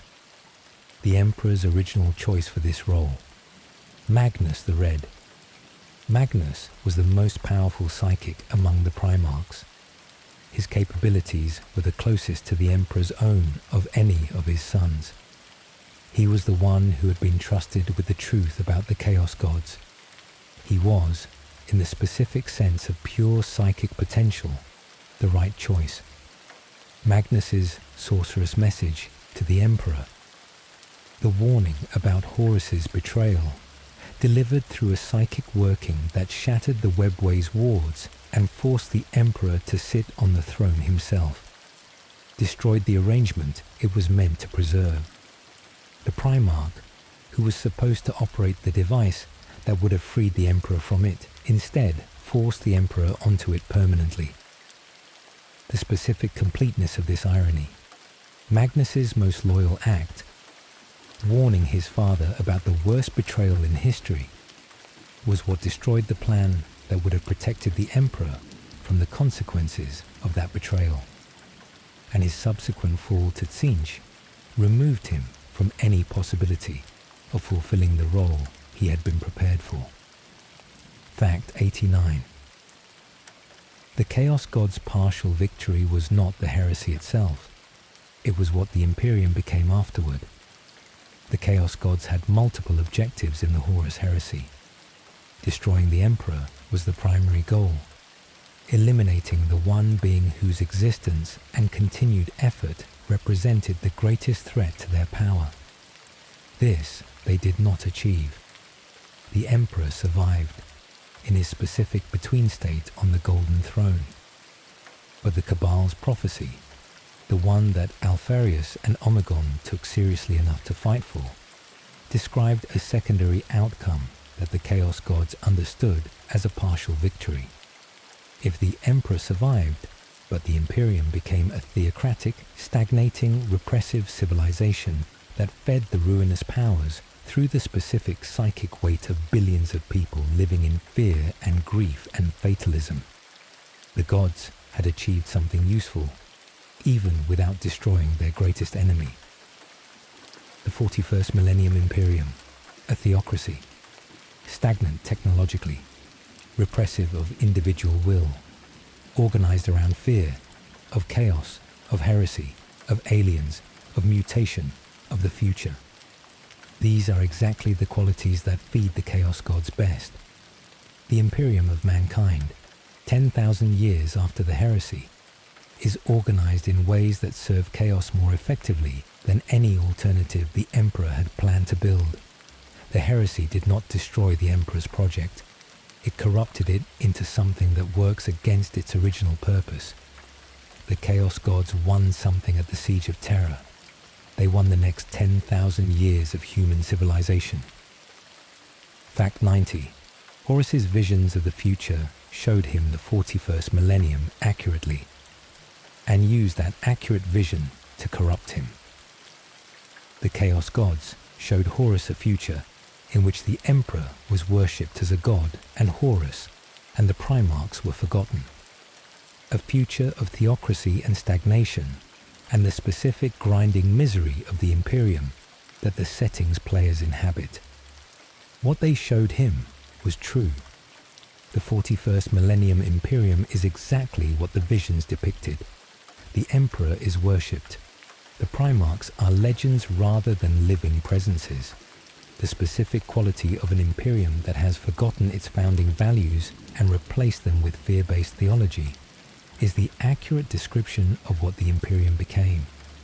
What the visions did not show, that this outcome was produced by the heresy itself rather than by the Emperor's intentions, that the stagnation and theocracy were consequences of the Chaos God's own intervention rather than the Emperor's plan, that the future Horus was shown was the future the Chaos Gods were creating, not the future the Emperor was building. He was shown a true picture of the outcome and given a false explanation of its cause. The corruption was not built from lies. It was built from selectively framed truths. Fact 91. The Primarchs were scattered by the Chaos Gods as infants because the gods feared what they would become. The standard account of the Primarchs' scattering is that the Chaos Gods intervened and used a portal from the warp to steal them from the Emperor's laboratory beneath Terra, then dispersed them across the galaxy. The reason? The Primarchs, if raised under the Emperor's direct guidance, would have been perfectly shaped instruments of the Emperor's will. 20 beings of extraordinary capability, whose devotion to the Emperor's project would have been absolute. The Chaos Gods feared this outcome. The specific threat was not the individual Primarchs, but the combination of all 20, working in coordinated purpose from the beginning of the Great Crusade, rather than finding the Emperor only after being raised by other cultures on worlds scattered across the galaxy. Instead, each Primarch grew up in a specific environment that shaped them in ways the Emperor had not chosen. Angron's environment gave him the butcher's nails and the gladiatorial culture that broke his capacity for trust. Lorgar's environment gave him his religious instinct in a form the Emperor could not redirect. Perturabo's environment gave him the specific bitterness of unfulfilled ambition. The scattering was not simply an obstacle to the Emperor's plans, it was the foundation of the heresy itself, because the specific flaws that the Chaos Gods exploited were the flaws the scattering had created or amplified. The gods scattered the Primarchs so that the Primarchs would grow up broken in specific ways. Then the gods used those breaks. Fact 92. The heresy is the reason humanity cannot travel safely through the warp. Before the heresy, the Emperor's Webway project was intended to solve the fundamental problem of warp travel, that using the Immaterium for faster-than-light movement exposed every ship to demonic threat, required navigators with specific genetic mutations, required Geller fields that could fail, and was generally dependent on conditions that the Chaos Gods could manipulate. The Webway alternative: travel through a stable dimensional network completely outside the warp, without exposure to demons, without the need for navigators, without the specific vulnerability that every warp-traveling ship represents. The Webway project would have given humanity safer, faster, more reliable transit between stars. Magnus destroyed it. The heresy destroyed the Emperor's ability to complete it. 10,000 years later, humanity still travels through the warp with all the risks that the Emperor had been working to eliminate. Every ship lost in transit, every navigator who burns out, every crew massacred by a demonic incursion through a failing Geller field. These are the compounding cost of the Webway project's destruction. The heresy did not simply kill trillions in a decade. Its consequences killed uncountable numbers in every decade that followed, through the specific vulnerability it preserved. Fact 93. Lorgar wrote the prayer that every Imperial citizen knows, and he is in the Eye of Terra. The basic prayers of the Imperial cult, the specific phrasings used in worship of the Emperor across 1,000,000 worlds, repeated by priests and ordinary people for 10,000 years, trace back to the Lectitio Divinitatus, and the Lectitio Divinitatus was written by Lorgar, the words that Imperial children are taught before they can read, the prayers that accompany the Psyker sacrifices aboard the black ships, the specific phrasings that priests use in cathedrals built across the galaxy, the words spoken over the dying and the dead and those going into battle. All of them, in their root forms, can be traced back to the document written by the Primarch who led the Chaos God's corruption of the Imperium. Lorgar is in the Eye of Terra. He has been in a form of meditative isolation since the heresy ended. He has not been observed acting in the material universe for 10,000 years. His theology runs it. Fact 94. The Great Rift, the galaxy-splitting warp tear of the 41st millennium, is the heresy's most direct long-term consequence. When Cadia fell during Abaddon's 13th Black Crusade, the Eye of Terra expanded catastrophically. The Great Rift, also called the Cicatrix Maledictum, tore across half the galaxy, separating the Imperium into two halves and plunging vast regions into warp-dominated space where demons walk openly and navigation is impossible. This was not simply a consequence of the 13th Black Crusade's military events. It was the culmination of 10,000 years of the heresy's ongoing effects. Every Black Crusade that weakened the Cadian pylons, the systems of Necron technology that suppressed the local warp, was a step toward this outcome. Every decade of the Chaos Gods feeding on the Imperium's fear and grief and suffering was psychic fuel, accumulating toward the moment when the Eye of Terra's expansion became unstoppable. The Great Rift is the heresy continuing. The the specific moment of Horus's corruption on the moon of Davin 10,000 years ago, the specific calculation that Erebus made when he stole the anatheme. These are causes in a chain that ends in a galaxy split in half. The heresy did not end at the siege of Terra. It has never ended. The 41st millennium is what the heresy looks like 10,000 years later. Fact 95. The Emperor designed the Primarchs to be replaced by something better. Eventually.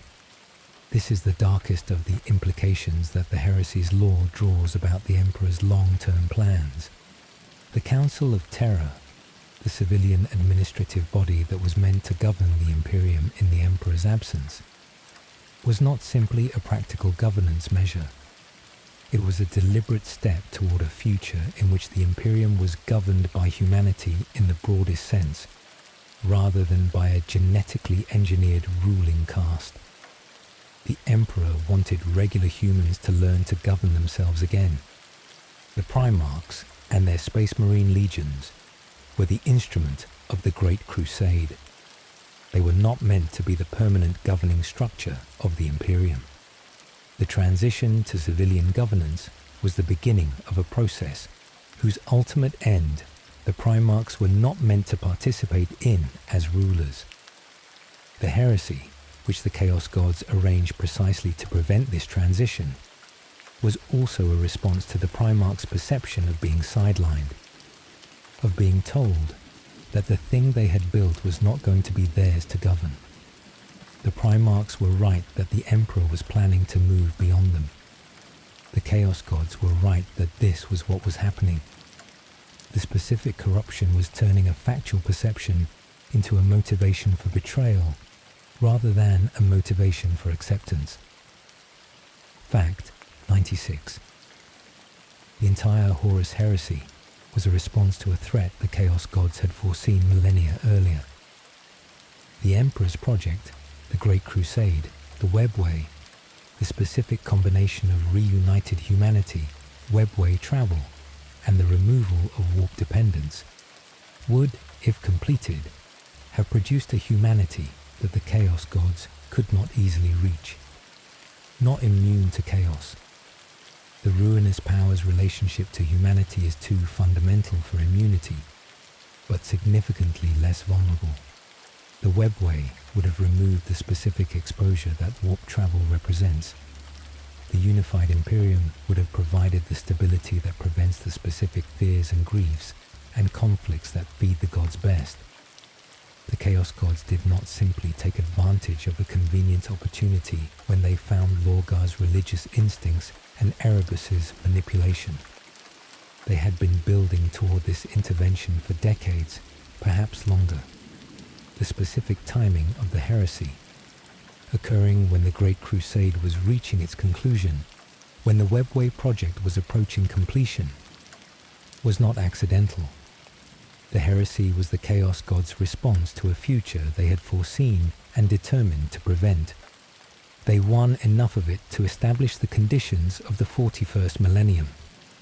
They did not win enough to eliminate the Emperor or destroy the Imperium, and the specific incompleteness of their victory is why the long war continues. Fact 97. The Horus Heresy is, in the setting's own terms, an ongoing event, not a historical one. The term Long War, used by the Chaos Space Marines for their continued campaign against the Imperium, is not rhetorical. For the warriors who fought in the heresy and have been sustained by the eye of Terra's specific relationship to time and the Chaos Gods' gifts of unnatural life, the heresy did not end 10,000 years ago. It is still happening. Space Marines who fought at Istvan V and the Siege of Terra are still alive. As Chaos Space Marines, as Demon Princes, as warband leaders scattered across the Eye of Terra. Their personal experience of the heresy is not historical. Their enemies are the successors of the people they fought, but their grudges are personal. For these warriors, asking when the heresy ended is the wrong question. From inside the eye of Terra, where time moves differently and the Chaos Gods sustain their favored servants with unnatural persistence, the heresy is the present tense. The battles are continuous. The grievances are fresh. The 41st Millennium's Imperium is fighting a war against people who have not yet finished fighting the war that was supposed to end 10,000 years ago. Fact 98. Chaos did not create the Horus Heresy. It accelerated a process that was already happening.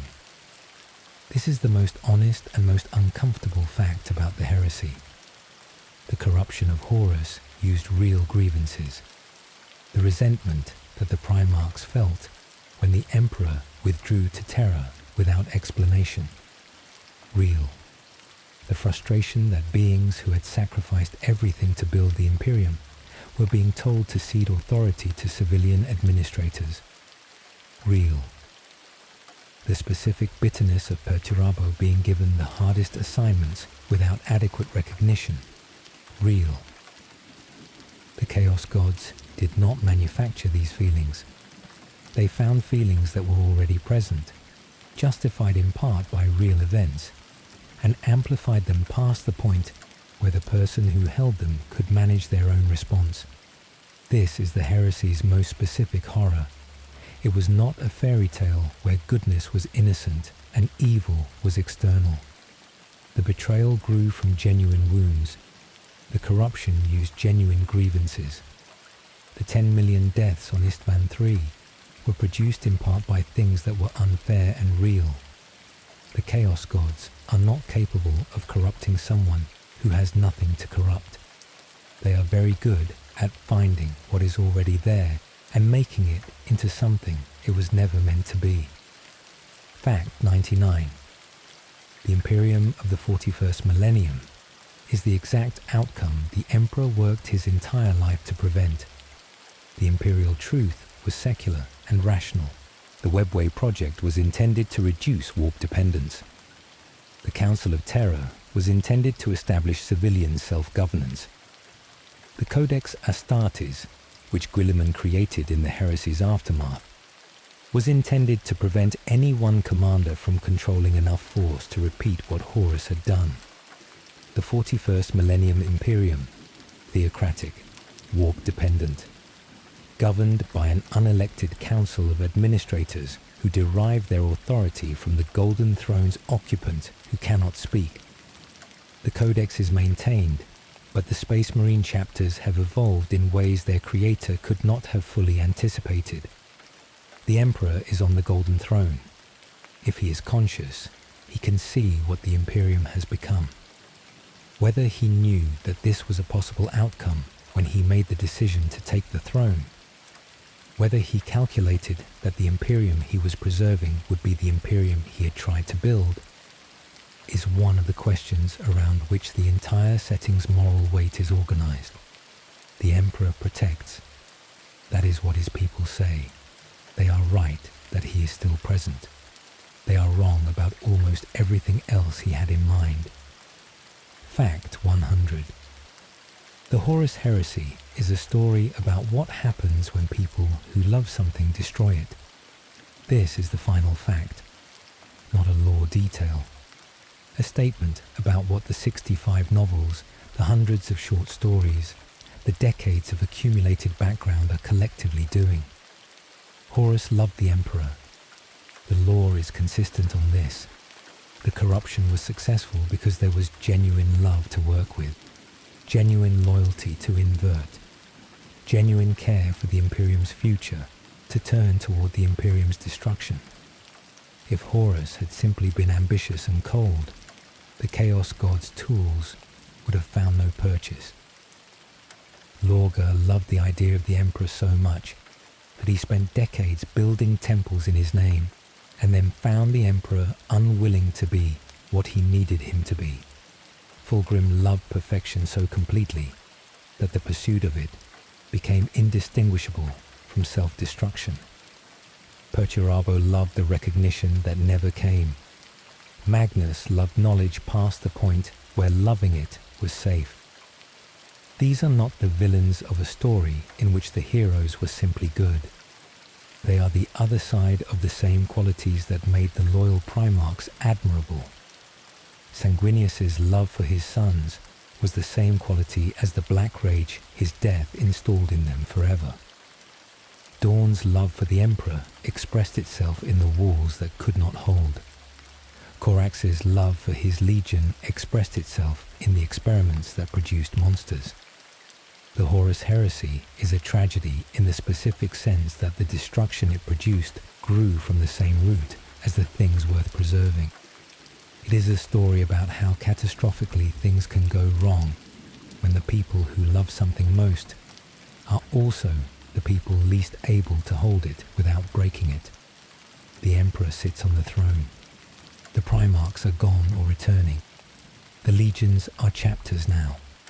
The galaxy is half consumed by a warp tear that the heresy made possible, and the imperative that the Emperor built it all around, that humanity survive, find its way through the long dark, reach something better than what it had, is still somehow the thing his Imperium is built on. The long dark is real. The Astronomicon still burns. 1,000 psychers a day. For 10,000 years. The Emperor protects. Good night.